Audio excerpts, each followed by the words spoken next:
Hi everyone, welcome back to Shani classes. First of all, good evening to everyone friends. कैसे हैं? मुझे उम्मीद है अच्छे होंगे, बढ़िया होंगे, मस्त होंगे। आपको एक काम करना है, वो पता है क्या? डेली अपनी पढ़ाई को अब जितने भी टाइम करना है, अब एक बार में पढ़ना है। बार बार नहीं कर पाएंगे आप, इस बात को ध्यान रखें क्योंकि 7 सब्जेक्ट है, सबको पूरा थोरली पढ़ लेना इतना आसान नहीं, इतना ईजी भी नहीं है क्योंकि फिर सब खिचड़ी हो जाएगा, आएगा कुछ नहीं। इसलिए अब आपको जो भी पढ़ना है थोड़ा पीसफुली एकांत में बैठकर रिवीजन करिए, वो आपके लिए बहुत अच्छा है। आज की इस क्लास में मैं यहाँ पर इंग्लिश का महाभारत स्टार्ट करने चल रही हूँ, जहाँ पर आपको A to Z पूरी बात बताऊंगी, एक शॉर्ट टर्म में बताऊंगी पूरी बात। A to Z जितनी क्लासेस बनी हुई इसका सब कुछ यहाँ पर एक निचोड़, एक पूरी बात आपको यहाँ पर मिल जाएगी। एक सेकेंड टाइम रिवीजन है जहाँ पर हम एक बार सब कुछ देख लेंगे। इस वीडियो में आपको एक बात ध्यान रखनी है कि सारे टॉपिक पे सिर्फ निगाह आपको फेरनी है एक प्रकार से कि आप हाँ ये टॉपिक था अगर आज, क्योंकि सारे सेक्शन तो आएंगे नहीं, ग्रामेटिकल सेक्शन भी ज़्यादा आता है, थोड़ा अप्रोचेस के क्वेश्चंस आते हैं, तो हम एक बार सरसाहट की निगाह से देखते हुए चलते हैं कि क्या क्या चीज़ें हैं, कितनी आने की चांसेस है, क्या आ सकता है, क्या बन जाएगा। तो एक पूरा ओवरऑल एक से लेके लास्ट तक हम उसमें पूरी वीडियो में देखेंगे। आपको ये काम ये करना है कि शांति से आज एटलीस्ट एक बार बिना बात किए अपनी क्लास को पूरा अटेंड करिए और ये से लेके लास्ट तक देख लीजिए। ये लास्ट टाइम है, अब आपको इतना पूरा डिटेल में तो नहीं, ना आप पढ़ पाएंगे ना आप खुद से कर पाएंगे। इससे अच्छा है कि यहीं पर अगर बताया जा रहा है तो कम से कम उतने टॉपिक को तो कवर कर लीजिए आप। चलिए, आप जुड़े हैं शानी क्लास साथ, मैं हूँ शानी, स्वागत करती हूँ आपको शानी क्लासेस में। होपफुली आपको मेरे साथ जुड़कर बहुत कुछ सीखने को मिलेगा, आप कुछ अच्छा कर पाएंगे। प्लीज़ चैनल को सब्सक्राइब करिए। जो आज पहली बार यहाँ आए, ऐसे पहले नहीं आए थे, उनका स्वागत है शानी क्लासेस में। लाइक करना बिल्कुल भी नहीं भूलिएगा और पूरा वीडियो एंड तक ज़रूर देखिएगा, पीसफुली देखिएगा। कोई और प्रॉब्लम होती है तो मुझे कमेंट बॉक्स में ज़रूर पूछिएगा। चलिए फिर विदाउट एनी डिले स्टार्ट करते हैं अपनी क्लास को, क्योंकि टाइम बहुत इंपॉर्टेंट है और हमको बहुत कुछ रिवीजन करना है अभी। चलिए, ये है चैप्टर 1 आपका, जिसमें आपको कुछ अप्रोच, कुछ आपको मेथड, स्ट्रक्चर, ऐसे काफ़ी चीज़ें हैं जिनसे प्रश्न बनता है। और कह सकते हैं कि इनके अगर 2-3 प्रश्न भी आ जाएंगे तो बहुत ज़्यादा अच्छा रहेगा, क्योंकि आपको आराम से आप लिख लेंगे और आराम से आप नंबर पर, क्योंकि इसमें कोई रूल रेगुलेशन नहीं है। बस कुछ बातें हैं जिनको आपको समझ जाना है और समझ के उसको इंग्लिश में वहाँ पर लिख देना है। ठीक है, चलिए सबसे पहले जो टॉपिक आता है वो है अप्रोच। ठीक है, अब आपको टॉपिक्स को देखना है। चैप्टर 1 में आपके अप्रोच, टेक्निक, मेथड्स के बारे में था। आइए जानते हैं कि पहला अप्रोच क्या है। अप्रोच का मतलब होता है पहुंच या दृष्टिकोण। ठीक है, अप्रोच का मतलब है पहुंच या दृष्टिकोण। इनके बारे में आपको समझना होगा। मैंने जब पढ़ाया है तो हिंदी इंग्लिश में सब लिया है, यहाँ पर आपको हिंदी में मैंने नहीं लिया है। आप देख रहे हैं मैंने हिंदी में मीनिंग इसकी नहीं ली हुई है, लेकिन जब पढ़ाया था तो आपको हिंदी भी लिया था, क्योंकि बहुत बच्चे इंग्लिश बैकग्राउंड से नहीं है, ताकि वो भी समझ पाए, तो मैंने वो वीडियोस वहाँ पर दी हुई है। आप चाहिए तो फास्ट करके नॉर्मल स्पीड से स्पीड उठाकर देख भी सकते हैं जो टॉपिक आपको फंसता है। अब अप्रोच होता क्या, आपसे प्रश्न बनता है, 1 नंबर का प्रश्न आएगा वेरी शॉर्ट वाला, what do you mean bye approach, what is approach. तो काफ़ी प्रश्न बन जाएंगे, 1-2 प्रश्न अप्रोच क्या है, मेथड क्या है, टेक्निक क्या है, इसके प्रश्न बनते हैं। आप बताएंगे it is a set of a principle. Principle मतलब सिद्धांत। ठीक है, ये क्या है, ये सेट ऑफ प्रिंसिपल है, जो रूल्स रेगुलेशंस होते हैं उनका एक सेट है, जिनमें बहुत सारी बातें कही गई हैं, बहुत सारी बातें आती हैं इनके अंतर्गत। बिलीव्स है, एक आइडिया है, विश्वास है, एक थॉट है।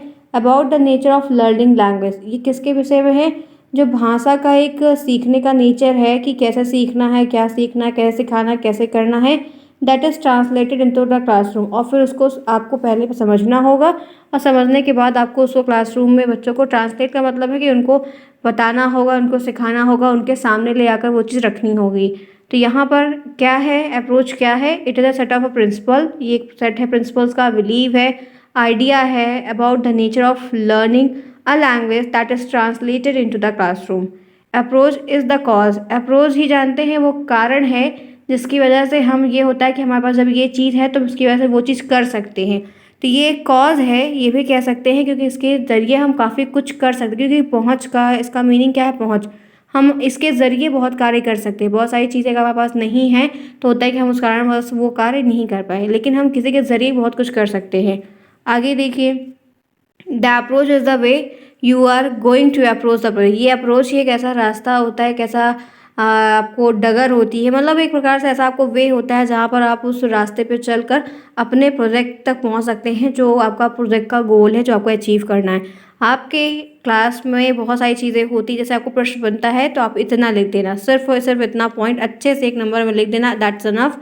कि what do you mean bye approach, approach क्या होता है। एक आप ये वाली पॉइंट लिख दीजिएगा, एक आप ये लास्ट वाला भी लिख देंगे तो आपके 1 नंबर के प्रश्न पाने के लिए इतना इनफ है, क्योंकि सीरीज़ की जो लैंग्वेज है काफ़ी टफ सेक्शन में दी गई। आगे चलते हैं नेक्स्ट।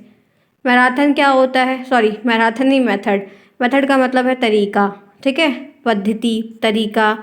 आगे देखिए, पहला पॉइंट इनके बारे में है, the method is a systematic way.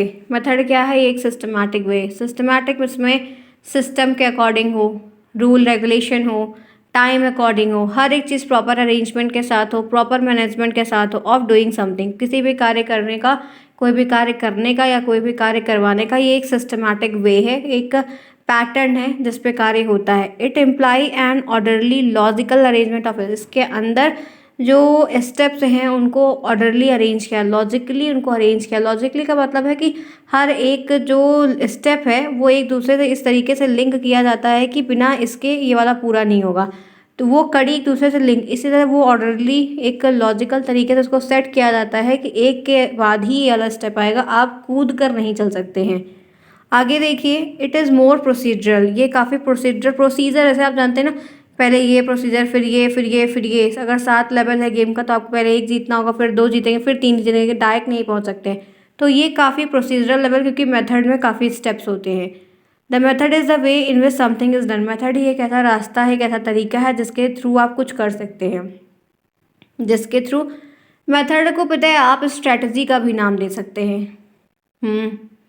क्योंकि आप मेथड और स्ट्रेटजी एक दूसरे से रिलेटेड है। जो काम स्ट्रेटजी में होता है वही जैसे प्री प्लानिंग, मेथड, ये सारी चीज़ें उसमें आ जाएंगी, क्योंकि वो सिस्टमैटिक वे में अरेंज होता है और हम उसी के हिसाब से अपने स्टेप को बढ़ाते चलते हैं।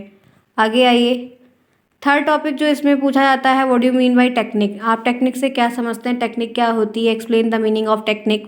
ऐसे प्रश्न बनेंगे 1 नंबर या 2 नंबर में। Technique are the activities used in a teaching to concept teaching a concept to obtain an immediate result। Technique एक ऐसा तरीका होता है, टेक्निक का मतलब टेक्नोलॉजी, तकनीकी।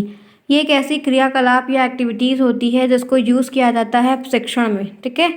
जैसे आपने शिक्षण पद्धति पढ़ी थी शिक्षण अधिगम में, तो वहाँ पर क्या टेक्निक थी कि नहीं, प्रोजेक्ट विधि, खेल विधि, कहानी कथन विधि, संचार विधि, ये विधि वो विधि, वही टेक्निक यहाँ इंग्लिश ग्रामर में दी गई है। यहाँ कह रहा है कि टेक्निक आर द एक्टिविटीज़, ये एक ऐसी एक्टिविटीज़ होती है जिसको यूज़ किया जाता है कॉन्सेप्ट टू ऑब्टेन इमीडिएट, एक तुरंत रिजल्ट पाने के लिए।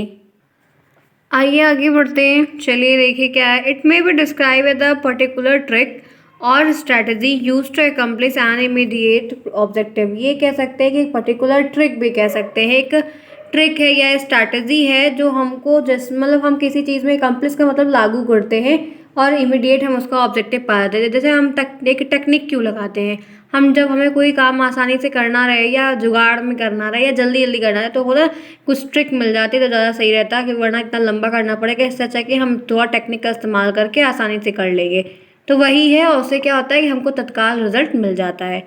आगे चलिए, टाइप्स ऑफ मेथड बात करते हैं कि मेथड्स कितने प्रकार के होते हैं। तो पहला है ग्रामर कम ट्रांसलेशन मेथड, दूसरा है डायरेक्ट मेथड, तीसरा है ड्रिल मेथड, चौथा है बाइलिंगुअल मेथड, पांचवा है ऑडियो लिंगुअल मेथड एंड छठा है लैंग्वेज गेम। आइए एक एक पे बात करते हैं, आराम से चलेंगे, कोई जल्दबाजी नहीं है, फुल टू रिवीजन करेंगे, बस आप पेशेंस के साथ बने रहिएगा। पहला पॉइंट यहाँ पर है ग्रामर कम ट्रांसलेशन मेथड। प्रश्न बनता है, what do you mean bye grammar cum translation method, आप क्या समझते हैं। आप इसके बारे में अच्छे से लिख सकते हैं, बस ध्यान से मेरी बात को सुन लीजिएगा। ग्रामर कम ट्रांसलेशन मेथड की यूनिट होती है वर्ड, जिसमें हम शब्दों का एक कलेक्शन करते हैं। ये वर्ड से ही बिल्ड होते हैं। अब इन वर्डों का क्या गेम है हमको ये समझना है। आइए देखते हैं। This method is also known as classical method, इसको हम क्लासिकल मेथड भी कहते हैं। आइए देखते हैं इसके बारे में क्या क्या बातें यहाँ पर हैं। This method is also known as classical method and the oldest method. ये क्लासिकल मेथड जो इसके दूसरे नाम होते हैं हर मेथड के, इनके ऑब्जेक्टिव बनते हैं हमेशा, आपको पूछ लिए जाते हैं और अतिलघुत्री आपके जो आते हैं वही शॉर्ट वाले उसमें पूछते हैं। तो हम ग्रामर कम ट्रांसलेशन मेथड को क्लासिकल मेथड के नाम से भी जानते हैं और ओल्डेस्ट मेथड के नाम से भी जानते हैं। The grammar cum translation method is also known as old method of teaching. ये एक बहुत पुरानी पद्धति है पढ़ाने की, काफ़ी समय से चलती हुई आ रही है। The use of this method is very easy for teacher. एक टीचर के लिए, टीचर के तौर पर कह सकते हैं कि बहुत ही ईजी मेथड है बच्चों को पढ़ाने का, एक बहुत बढ़िया तरीका है। हम इनमें इसका इस्तेमाल करके बच्चों को काफ़ी सारी बातें अच्छे से सिखा सकते हैं और वो समझ भी जाएंगे। In English word, phrase and sentences are taught with the help of this method. हम इंग्लिश में फ्रेज को पढ़ाने के लिए और वर्ड्स को पढ़ाने के लिए, सेंटेंसेस को पढ़ाने के लिए इस मेथड का यूज़ बखूबी करते हैं और आसानी से कर भी ले जाते हैं। सबसे सबसे ज़्यादा बेस्ट और अच्छी बात पता है क्या, वो ये है कि ये मेथड ना छोटे बच्चों को पढ़ाने के लिए, छोटे बच्चों के ऊपर लागू करवाने के लिए ज़्यादा इस्तेमाल किया जाता है। आइए इनकी कुछ एडवांटेज देखते हैं। आपका प्रश्न आएगा कि ग्रामर कम ट्रांसलेशन मेथड की एडवांटेज बताइए, ठीक है। आप वहाँ पर लिखेंगे पॉइंट 1 में, इन दिस मेथड, इस मेथड में the teacher does not require to speak English. Teacher को इंग्लिश बोलने की कोई ज़रूरत नहीं है, कोई आवश्यकता ही नहीं है कि वो इंग्लिश को बोले वहाँ पर, मतलब इंग्लिश में ही पूरी बात करें। It make the concept more clear. इससे क्या होता है, कॉन्सेप्ट बहुत ज़्यादा है, इस मेथड का जब इस्तेमाल करके पढ़ाया जाता है तो ये कॉन्सेप्ट को बहुत ईजी वे में प्रेजेंट करता है। The new words, phrases, vocab is introduce. इसमें आपको नए नए वर्ड्स, फ्रेजेस, वोकैब इंट्रोड्यूस किए जाते हैं, बताए जाते हैं, शब्दों के साथ आपको मिलाया जाता है, आपके पास एक शब्द की डिक्शनरी बनती जाती है, काफ़ी कुछ क्रिएट होता है, बच्चे उसको बहुत आसानी से सीख भी जाते हैं। It promote the skill of reading and writing effectively. ये मेथड आपकी जो एक पढ़ने की, रीड का मतलब पढ़ना, पढ़ने की जो एक स्किल है उसको भी प्रमोट करता है और साथ ही साथ लिखने, क्योंकि हम उन कठिन शब्दों को पढ़ते हैं और फिर उनको हम लिखते हैं तो हमारी वर्तनी भी जो है, हमारी जो स्पेलिंग है वो भी क्लियर होती है, प्रोनाउंसिएशन भी हमारा साथ में क्लियर होता है और हमारे पास एक नंबर ऑफ सेट में हमारे पास नए नए वोकैब भी क्रिएट हो जाते हैं। तो काफ़ी बढ़िया मेथड है। मैंने आपको 3 एडवांटेज यहाँ पर इस टॉपिक पे बताई है। आगे आइए, डिसएडवांटेज भी लिखने को आती है कि to write two disadvantage of grammar cum translation method. आपको 2 डिसएडवांटेज लिखनी हो। पहली, no oral work take place in this classroom due to this method. आप अगर क्लासरूम में ग्रामर कम ट्रांसलेशन मेथड का यूज़ करके बच्चों को पढ़ा रहे हैं तो आप वहाँ पर कोई ओरल वर्क का काम नहीं दे सकते हैं, ना ही ले सकते हैं, ना ही कर सकते हैं, क्योंकि वो उस समय जब एक टेक्निक चल रही है, एक मेथड चल रहा है तो ये ओरल वर्क वहाँ पर एप्लीकेबल नहीं होगा, वो क्लासरूम में वहाँ पर फिर सुटेबल नहीं होगा। फिर अगर ऐसा कुछ करते हैं तो दोनों मेथड यूज़फुल नहीं रह जाएंगे। The main focus remain only on the mother tongue. Grammar cum translation method का संबंध सिर्फ मदर टंग से ज़्यादा रिलेटेड है, ये ज़्यादा इंटरकनेक्टेड है मदर टंग, और इनका मेन फोकस रहता है कि हम मदर टंग का इस्तेमाल करके बच्चों को बहुत कुछ सिखाएं।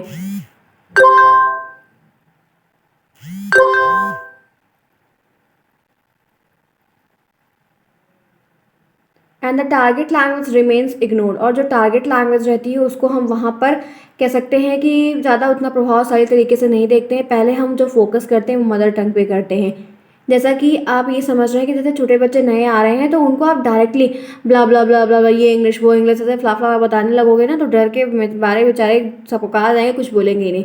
आप उनकी भाषा में उनको सिखाओगे तो वो आसानी से सीख जाएंगे और फिर आप उनको एक बार जब आप सिखा देंगे, पकड़ बनवा देंगे, फिर वो आप उनको कैसी भी भाषा किसी तरीके से कुछ भी सिखाने का प्रयास करेंगे, बहुत बखूबी सीख जाएंगे। आगे आइए, थर्ड पॉइंट यहाँ पर है, the method typically create a teachers centric. एक सेकेंड, यहाँ पर है कि the third method typically create a teacher centric classroom. इससे क्या होता है कि ये मेथड को यूज़ करके ना टीचर काफ़ी बढ़िया क्लासरूम, जैसे टीचर केंद्रित, जो शिक्षक केंद्रित क्लासरूम है वो यहाँ पर दिखने लगता है, with no opportunity for speaking practice. ये मेथड पता है सब जगह लागू नहीं होता, क्योंकि डिसएडवांटेज के तौर पर हम यहाँ पर ये देख रहे हैं। एक बात ये ध्यान रखनी है, इसमें एक बहुत ही अजीब बात है, क्योंकि बुराइयाँ इसमें इतनी ज़्यादा देखने को कभी कभी मिली हैं। पहली बात तो सब जगह नहीं लागू है, ऑल क्लास में नहीं अलाउ है, ऑल क्लास के लिए पॉसिबल नहीं है। अब इसमें दिक्कत क्या होती है, अगर ये क्या करते हैं, एक ही लेकर चलते हैं, एक ही, अगर किसी एक ही भाषा को सीख रहे हैं तो उसी को सीखेंगे, बाकी सबको कोई वैल्यू नहीं देंगे, कोई इंपॉर्टेंस नहीं देंगे। सब इनको लगेगा कि जो काम हम कर रहे हैं वो यही बेस्ट है, बाकी और कोई काम है सब सारी लैंग्वेज ख़राब है। तो ये मदर टंग पे ही सारा काम करते हैं, दूसरी जितनी भाषा एक को सीखेंगे तो सामने जो पहले पढ़े या जो मेन है उसको भूल जाएंगे, कोई मतलब ही नहीं रहेगा। और इसमें क्या होता है कि ये टीचर केंद्रित हो जाता है, टीचर के अकॉर्डिंग, क्योंकि टीचर जैसा चाहता है वैसा पढ़ाना चाहेगा, बच्चे के अकॉर्डिंग नहीं रहता है। तो फिर जब जो चीज़ बच्चे के अकॉर्डिंग नहीं है उसको बच्चा सीख भी नहीं पाएगा आसानी से। क्लियर? तो ये जितनी अच्छाई हैं उनकी खूबियाँ भी बहुत ज़्यादा हैं। आइए बात करते हैं दूसरा method, direct method. The direct method is a method of a teaching. ये भी एक शिक्षण को देने का, पढ़ाने का कैसा मेथड है, अ फॉरेन लैंग्वेज डायरेक्टली, जहाँ पर हम फॉरेन लैंग्वेज यानी कि नेटिव लैंग्वेज या दूसरी लैंग्वेज को हम डायरेक्टली सिखाते हैं। It emphasises the language learning by direct contact with the foreign language in meaningful situation. हम यहाँ पर जो डायरेक्ट लैंग्वेज को सिखाते हैं वो मीनिंगफुल से कंडीशन को क्रिएट करके, एनवायरमेंट क्रिएट करके धीरे धीरे सिखाने का प्रयास करते हैं, बच्चे फिर सीख जाते हैं। आगे चलिए, इनकी एडवांटेज है write two advantage of direct method. तो पहली एडवांटेज है make understanding of English easier. ये इंग्लिश के प्रति जो एक अंडरस्टैंडिंग है उसको आपको आसान बना देते हैं, फिर आप धीरे धीरे करके सीखने लगते हैं। हम कोई भी काम एक पैक नहीं सीख सकते हैं, वी कांट। हम अगर धीरे धीरे थोड़ी अगर 10 इंग्लिश का वर्ड आज सीखेंगे, 10 कल, 10 10 10 10 करते करते तो हम एक दिन बहुत बड़ी वोकैब तैयार कर लेंगे। लेकिन आप सोचेंगे कि ये पूरी बहुत बड़ी सी वोकैब आप लेके आइए और पढ़ते रहिए, देखते रहिए, तो वो जल्दी नहीं आएगा। अगर आप डेली 10 का टारगेट बना लेंगे तो वो जल्दी आएगा। तो ये मेथड आपको इंग्लिश को ईजियर बना देता है आपके लिए। गिव्स फ्लुएंसी ऑफ स्पीच, इसमें बोलने के लिए फ्लुएंसी आपको मिल जाती है क्योंकि आप इसमें बोलने का काम ज़्यादा करते हैं। नेचुरल मेथड है ये, direct method is also called natural method. Objective में वेरी शॉर्ट में लिखने को आपको आता है। आगे चलें, एनी प्रॉब्लम? नो प्रॉब्लम नहीं होनी चाहिए। फटाफट लाइक, जैसे आपके व्यूज़ बढ़ रहे हैं वैसे आपके लाइक भी बढ़ने चाहिए, इस बात को ध्यान रखिएगा। डिसएडवांटेज क्या होती है? The more focus, the main focus on oral work depend on teachers credibility. इनमें क्या होता है ना कि ये इंग्लिश, जैसे आप इंग्लिश को लिखना, देखिए बहुत सारे इनमें क्या होता है कि इंग्लिश पढ़नी आती है, पढ़ के हिंदी मीनिंग भी समझ जाते हैं लेकिन बोल नहीं पाते, मेनली ऐसी प्रॉब्लम है ना।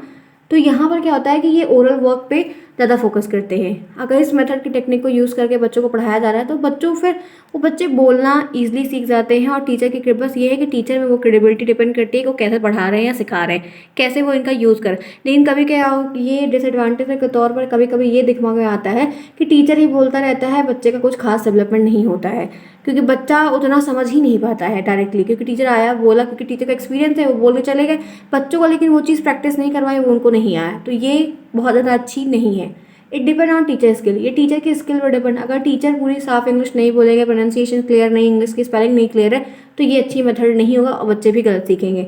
The direct method is difficult as there in no use of mother tongue. ये काफ़ी डिफिकल्ट भी पड़ जाता है, कठिन भी पड़ जाता है, क्योंकि इस मेथड में मदर टंग का कोई यूज़ ना क्यों करता है और ना ही करने दिया जाता है, ना ही इसमें एप्लीकेबल है। तो काफ़ी बच्चों के लिए, छोटे बच्चों के लिए तो काफ़ी टफ है, बड़ों के लिए थोड़ा बहुत सही है और छोटों में टफ पड़ता है। आइए तीसरा मेथड देखते हैं। मैं तीसरा मेथड आपको बताती हूँ जो कि है ड्रिल मेथड। अब ये क्या है, आराम से देखेंगे। ड्रिल का मतलब होता है प्रैक्टिस, अभ्यास करना। A drill is a classroom, a drill is a classroom technique. ये क्लास की शिक्षण पद्धति की एक टेक्निक है to aid the memorisation by the way of space repetition, जहाँ पर हम आपकी मेमोरी को तरोताज़ा करने के लिए वहाँ पर बार बार एक रिपीटिशन का काम करते हैं। Drill promote the acquisition of knowledge और skills through the repetitive practice. ये आपकी नॉलेज को, आपकी एक्विजिशंस को, ठीक है, ये आपकी नॉलेज को बिल्डअप करने में, आपकी स्किल्स को इम्प्रूव करने में, आपकी स्किल्स को बनाए रखने में, प्रैक्टिस मेक्स मैन परफेक्ट। ये कहा जाता है ना कि आप अगर प्रयास कर रहे हैं, प्रयासरत हैं, तो आप सफल एक दिन हो जाएंगे।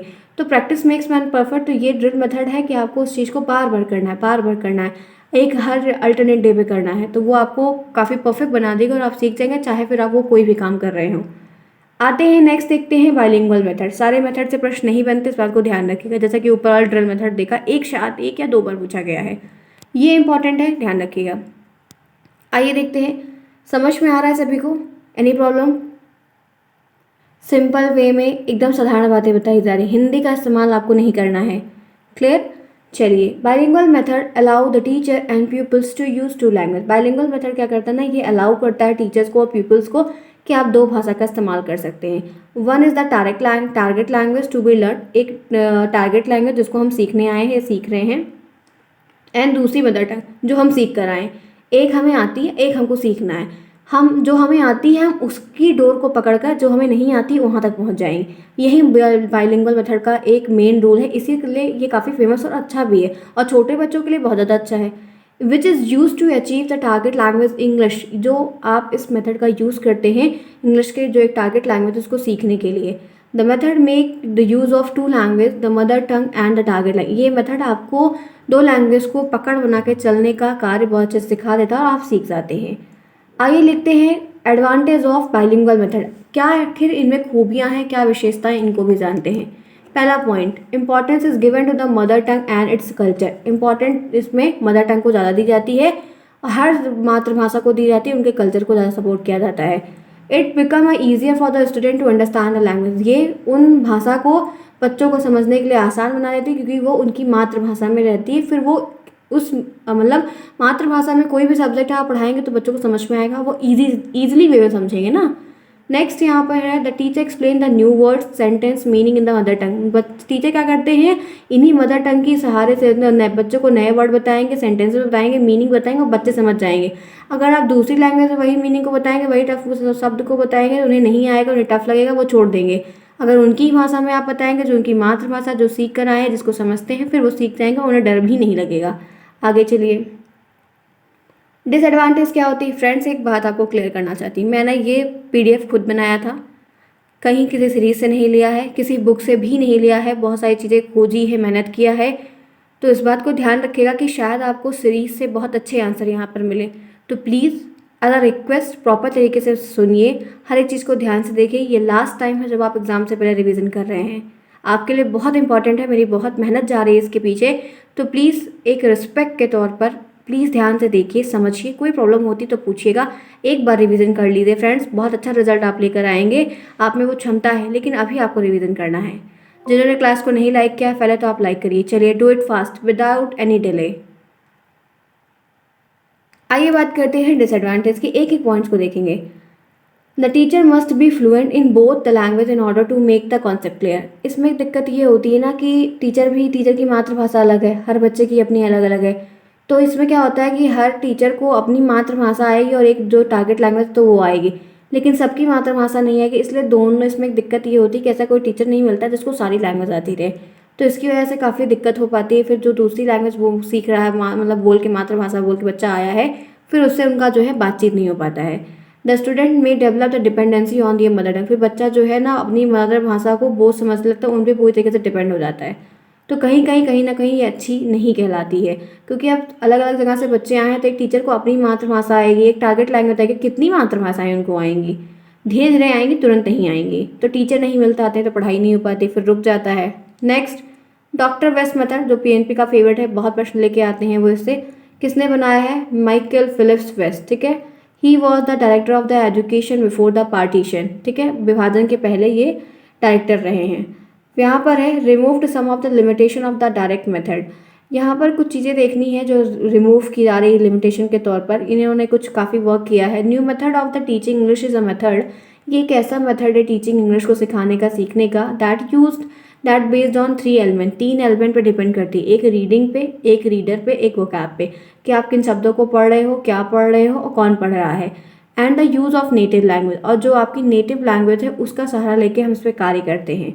आगे चलिए, इनके बारे में, इनके एडवांटेज में है। This method is very effective in teaching reading. जब आप पढ़ते हैं, पढ़ने का जहाँ कार्य करते हैं ना, वहाँ पर ये मेथड काफ़ी बढ़िया कहलाता है। This method is very interesting, ये मेथड भी काफ़ी इंटरेस्टिंग है, काफ़ी इंटरेस्ट के साथ है, फुल ऑफ इंटरेस्ट है, क्योंकि हर पड़ाव पर नई नई चीज़ें मिलती हैं और सेल्फ एजुकेशन को काफ़ी प्रमोट करता है। आगे चलिए, आइए इनकी वो खराब पिलर देख लेते हैं जो इनको गिरा देते हैं। The distinction between reading and speaking is not clear. पढ़ना और बोलने का जो इसमें एक फ्लो है, फ्लुएंसी है, वो इसमें क्लियर नहीं है, वो एकदम कॉन्सेप्ट क्लियर नहीं है। प्रोनाउंसिएशन की प्रॉब्लम बहुत ज़्यादा देखने को मिलती है, क्योंकि मदर लैंग्वेज को यूज़ करके, मदर टंग की लैंग्वेज को यूज़ करके बच्चे चलते हैं, तो इतनी रफ्तार में उनके अंदर फ्लुएंसी नहीं आ पाती है, फिर प्रोनाउंसिएशन वो गलत करते हैं। बोरिंग मेथड फॉर चिल्ड्रन, छोटे बच्चों के लिए काफ़ी boring, it's too boring for small children. अब आइए बात कर लेते हैं, नेक्स्ट है ऑडियो लिंगो। हम रुकेंगे नहीं और लगातार चलेंगे, continuous without any break. Audio lingual method क्या होता है? It is also known as audio visual method, जो हमें सुनाई भी दे, दिखाई भी दे, और जहाँ पर कुछ धुन भी सुनाई दे, ताथैया तथैया हम सीख जाते हैं। इनिशियली कॉल्ड आर्मी मेथड, इसको आर्मी मेथड भी कहा जाता है। First based on the behaviour psychology, ये बिहेवियर साइकोलॉजी पर डिपेंड होता है। It is based on the structure views of the English language and the behaviours theory of the English language. ये जो व्यवहारवादी थ्योरी है उन पे ऊपर डिपेंड है। फिलहाल इनसे प्रश्न कम बनते हैं। ये एक ऐसा मेथड होता है जहाँ पर हम कुछ ऑडियो विजुअल एड्स का प्रयोग करके बच्चों को पढ़ाने का प्रयास करते हैं, जो कि छोटी क्लासेस के लिए एप्लीकेबल होता है। बच्चे को इंटरेस्ट आता है, जहाँ आवाज़ सुनाई देती है बच्चे थोड़ा ध्यान रखते हैं, देखते हैं। तो ये सारे मेथड है। मतलब ये देखिए, हम मेथड का मतलब क्या है? तरीका। जहाँ पर तरीके का मतलब है कि जहाँ पर कुछ आप सुना के बच्चों को दिखाना सिखाना चाहें, या कुछ दिखाते हुए सुनाते हुए भी दिखाना चाहें, सिखाना चाहें, तो बच्चे उनको आसानी से सीख जाते हैं। इनकी मेरिट्स में क्या है? The use of visual add is effective for the learner. आप कोई चीज़ दिखा के अगर बच्चों को सिखाना चाहते हैं, लर्नर जो सीखने वाला है, तो वो काफ़ी हेल्पफुल होगा और सीख जाएगा। The correct pronunciation and structure are required. इसके लिए आपको करेक्ट प्रोनाउंसिएशन की ज़रूरत होती है और एक स्ट्रक्चर की भी ज़रूरत होती है कि आप वहाँ पे बनाइए, बताइए, सिखाइए। Easy to execute for a large group. और बड़े ग्रुप के लिए इसको अरेंज करना काफ़ी ईजी है, क्योंकि अगर आप बड़ी सी स्क्रीन में कुछ दिखा रहे हैं, चला रहे हैं, तो सभी को दिख रहा है, तो वो ईजिली वे में सीख रहे हैं। क्यों? सही है ना? चलिए बात कर लेते हैं इनकी दिक्कतें क्या है। Meaning is neglected. इसमें माँ जो भाषा का मतलब कोई चीज़ सीख के उसका जो मीनिंग है वो नेगलेक्ट कर दिया जाता है, ठीक है, उस पर इतना फोकस नहीं होता। मैकेनिकल मेथड एक प्रकार से है, क्योंकि आपका सोर्स नहीं है तो आप कैसे करेंगे। The learner is passive. इसमें जो लर्नर होता है ना वो सक्रिय रहता है, मतलब एक्टिव नहीं रहता है ना, सॉरी निष्क्रिय रहता है, क्योंकि सुनता रहता है, देखता रहता है, हाँ बस ठीक है, कुछ चल रहा है उसके सामने, देख रहा है, बच्चे हंस रहे हैं तो वो भी हंस रहा है। अब आइए बात कर लेते हैं लैंग्वेज गेम की। भाषा का गेम ये क्या है? ये भी एक नया है, देखते हैं। नया नहीं है, मतलब ठीक ही है। लैंग्वेज गेम आर फन, ठीक है, full of enjoy. Game are also task based. ये जो गेम होता है भाषा का ना, इसको भी ये टास्क बेस्ड होता है। इसमें कुछ ना कुछ टास्क रहते हैं और उस टास्क में आपको कुछ ना कुछ सिखाया जाता है। English is a tool for children to reach the goal that is not clearly direct language related. ये कह सकते हैं कि डायरेक्ट लैंग्वेज से डायरेक्ट रिलेटेड नहीं है। इसमें पता है क्या करते हैं, बच्चों को इंग्लिश गेम के द्वारा सिखाते हैं, वो भी लैंग्वेज गेम का इस्तेमाल करके। लैंग्वेज गेम का इस्तेमाल इसलिए करते हैं कि गेम खिलाएंगे और भाषा सिखा देंगे। तो ऐसा भी प्रयास किया जाता है, जैसे कभी आप टाइपिंग टेस्ट करते होंगे, कभी अगर सपोज आपने किया होगा, तो उसमें एक लैंग्वेज गेम है। उनमें क्या होता है पता है, ऐसे मतलब नीचे आपको ऐसे फटाफट एक बार जैसे ऑन करते हो तो ऐसे A B C D पूरा ऐसे पहले तो एक एक शब्द निकलेगा, और आपको A आ रहा है तो A पे क्लिक करो, B आ रहा है B पे क्लिक करो, ऐसा फटाफट फटाफट, और एक तो पहले एक स्टार्ट होगा, फिर दो के बाद चार, चार पाँच, उसके बाद वर्ड स्टार्ट हो जाएंगे। तो वो क्या होता है कि आपको पहले एक एक लेटर सिखाए, अल्फ़ाबेट सिखाए, फिर आपको एक एक, जैसे कैट आ रहा है तो सी पूरा लिख के आएगा कैट, सी, तो आपको क्या करना होगा, सी दबाना होगा, ए दबाना होगा, टी दबाना होगा ढूंढ के। ऐसे टाइपिंग टेस्ट बहुत सारे होते हैं, कभी ऑनलाइन देखा होगा या ऑफलाइन भी देखा होगा, तो उसमें इसके थ्रू सिखाने का प्रयास है। तो उसमें क्या होता है कि बहरहाल वो तो टाइपिंग के लिए है कि कीबोर्ड पे आप जल्दी से खोज पाओ कि क्या है। जो लोग कीबोर्ड का इस्तेमाल नहीं करते हैं जल्दी, फिर उनको टाइप करना रहता है ना, तो ABCD तो पहचानते हैं लेकिन जल्दी से कर नहीं पाते, वो उसमें खोजते हैं ए कहाँ है बी कहाँ है। लेकिन जो लोग यूज़ करते हैं उनको पता है कि लेफ्ट साइड पे ए है, लेफ्ट साइड पे बी है। हम लोग को टाइपिंग करनी होती है तो हम लोग उंगली रखते हैं और सामने देखते हैं, क्योंकि इतनी हैबिट हो चुकी है। ठीक है, क्लियर? यहाँ तक समझ में आया? आगे आइए एडवांटेज में देखते हैं। एडवांटेज क्या है? पहली एडवांटेज यहाँ पर है, फर्स्ट है they are motivating and challenging. ये मोटिवेटिंग भी होता है, चैलेंजिंग भी होता है। फिर जहाँ पर मोटिवेशन है और चैलेंज है, फिर बच्चे वहाँ सीख जाते हैं। Games encourage student to interact and communicate. Games जो होता है ना, बच्चों को इनकरेज करता है, प्रोत्साहित करता है, एक प्रकार से अपनी तरफ खींचता है, वो इंटरैक्ट होते हैं और कम्युनिकेट भी करते हैं, सीख जाते हैं। अच्छा तरीका है फिलहाल, इसलिए तो कहते हैं ना खेल के द्वारा शिक्षा। The game create a meaningful context for the language use. आप ये पता है आपको एक सार्थक शब्दों का बहुत अच्छी चीज़ें ले आकर कर देते हैं गेम में, तो फिर आप गेम के द्वारा अच्छी चीज़ों को सीख जाते हैं। अब यहाँ पर देखते हैं नेक्स्ट डिसएडवांटेज में क्या है, टू मच स्क्रीन टाइम। ये बहुत आपका समय ले लेता है, जी हाँ, बहुत समय आपका जाता है। Games can be source of distraction. कभी कभी ये गेम आगे, अभी तो शुरुआत में सिखाने के लिए सही है, लेकिन बाद में फिर आपको वही आदत लग जाती है, फिर आपको हर सब्जेक्ट ऐसा चाहिए होता है, हर सब्जेक्ट ऐसा नहीं मिल सकता है, और फिर आप डिस्ट्रैक्शन की तरफ बढ़ जाते हैं। वायलेंस भी बहुत ज़्यादा क्रिएट होता है, बहुत ज़्यादा ही। ठीक है, क्लियर यहाँ तक? अब आइए बात कर लेते हैं अप्रोचेस की। अभी तक मैंने आपको सारे मेथड्स इंट्रोड्यूस करवाया, जितने भी मेथड्स थे। अब बारी है अप्रोच को जानने की, स्ट्रक्चरल अप्रोच क्या होता है। संरचनात्मक दृष्टिकोण है। अप्रोच का मतलब दृष्टिकोण है, पहुंच है, और स्ट्रक्चरल का मतलब संरचना, ढांचा, प्रतिरूप, मॉडल।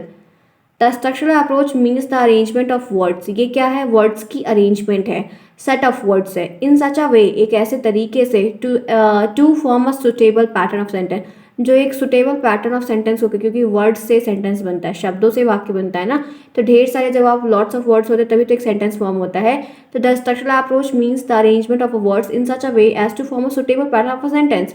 ये एक ऐसा अप्रोच, एक ऐसा अरेंजमेंट, मतलब स्ट्रक्चरल अप्रोच का मतलब है कि आपको वर्ड्स को अरेंजमेंट करना है, जिससे वो जाके आगे चल के एक बढ़िया सेंटेंस बन जाएगा। आगे देखिए, each language has its own pattern. सभी भाषा का, जितने भी भाषा, हिंदी, उर्दू, फारसी, अरबी, उर्दू, कन्नड़, जो भी है, सब भाषा का अपना खुद का एक पैटर्न होता है, और उसी से उनमें जब पैटर्न है तो उनके शब्द होंगे, शब्द से उनका सेंटेंस बनता है। So the case of a English meaningful word are use in a particular order. इसीलिए इंग्लिश में आप फ्रेंड्स जानते हो, आप लोग A to Z होता है ना कि Z to A होता है, और ना कि आप ये सोचो ए आएगा बी आएगा, ये एक सीक्वेंस है कि नहीं, हमेशा यही पढ़ाया गया ना। अब कभी तो A Z B D F O M, ऐसा तो कभी पढ़ाया नहीं गया। तो सेट में यूज़ हो रहा है ना, सेट चल रहा है ना, एक पैटर्न चल रहा है ना, यही चीज़ यहाँ पर है। आगे देखिए इनके एडवांटेज क्या है। First point, it has emphasise on the four fundamental, आपकी 4 फंडामेंटल स्किल पे काफ़ी बल देता है। एम्फोसाइज का मतलब बल होता है, सच एज लिसनिंग पे, अंडरस्टैंडिंग पे, स्पीकिंग पे, रीडिंग, LSRW, इन चारों स्किल पे बहुत ज़्यादा वर्क करता है, काफ़ी हेल्पफुल होता है। हम इनका इस्तेमाल करके बहुत कुछ सीखते हैं और चारों स्किल को डेवलप करते हैं। It facilitate the learning of English by imparting, मतलब बताना, नॉलेज ऑफ इट्स स्ट्रक्चर, ये फैसिलिटेट करता है। फैसिलिटेट का मतलब जैसे साथ देता है, बढ़ावा देता है, रास्ता दिखाता है और इंकरेज भी करता है। ये भी कह सकते हैं कि imparting the language of the structure, फिर जो एक लैंग्वेज स्ट्रक्चर की वो भी बिल्डअप हो जाती है और फिर हम एक एक करके बताते हैं, एक एक करके बिल्ड करते हैं और सीखते चले जाते हैं। It promote the everyday English, आपकी दिन प्रतिदिन की प्रक्रिया में इंग्लिश को ये प्रमोट करने में भी हेल्प करता है, फिर आप सीखते रहते हैं। नेक्स्ट डिसएडवांटेज में क्या है, it is not suitable for higher class, बड़ी कक्षाओं के लिए ये सुटेबल नहीं, सिर्फ छोटी पे ही लागू होगा। This approach follow a rigid methodology, rigid का मतलब कठिन, बहुत ठोस, बहुत कठिन मेथोडोलॉजी का इसमें प्रयोग किया जाता है, जिससे बहुत दिक्कतें भी कभी कभी देखने को मिलती हैं। क्लियर। अब आइए सिचुएशनल अप्रोच। सिचुएशन का मतलब परिस्थिति के अनुसार, ठीक है। देखिए the situation approach indicate as to how a teacher should create a real situation the real situation the classroom. Situation का मतलब है कि ये एक ऐसा अप्रोच होता है जो ये दर्शाता है, इंडिकेट करता है, प्रदर्शित करता है कि कैसे एक teacher should create a real, वहाँ पर कैसा टीचर है कि रियल इन्वायरमेंट को क्रिएट करता है। क्योंकि आप जानते हैं फ्रेंड्स कि बच्चों को सिखाने के लिए इन्वायरमेंट चाहिए। अगर आप उस इन्वायरमेंट प्रॉपर तरीके से सिखा पा रहे हैं, कर पा रहे हैं, तो वो अच्छे से सीख पाएंगे। तो टीचर पे ये डिपेंड करता है कि वहाँ पर वो एक रियल सिचुएशन कैसे क्रिएट कर पाते हैं, ठीक है। एडवांटेज क्या है, it create interest among the student, बच्चों में ये इंटरेस्ट ले आते हैं, फिर बच्चे सीखते हैं। Emphasise is given on learning by play, ये गेम के द्वारा सिखाने का ज़्यादा प्रयास करते हैं, ठीक है, ताकि वो आसानी से सीख पाएँ। ये भी मतलब उस पर मानते हैं कि हाँ ये ज़्यादा सही है। Action change make the classroom atmosphere heavy, इसके द्वारा ये कुछ एक्शन ऐसे होते हैं क्लासरूम में जो वहाँ की एक्टिविटीज़ वगैरह करवाते हैं या क्लासरूम का एटमॉस्फेयर चेंज कर देते हैं और सबको लगता है कि सारी चीज़ें वहाँ पर जीवित हैं, रियल में हैं। डिसएडवांटेज में क्या है, it is not suitable for higher classes, ये सुटेबल नहीं हायर क्लासेस के लिए, हायर क्लासेस के लिए ये बिल्कुल भी सुटेबल नहीं होता है। Text book can not be taught by this, एक किताब इसके द्वारा आप नहीं पढ़ा सकते, इसका मेथड का यूज़ करके आप बुक्स को नहीं पढ़ा सकते।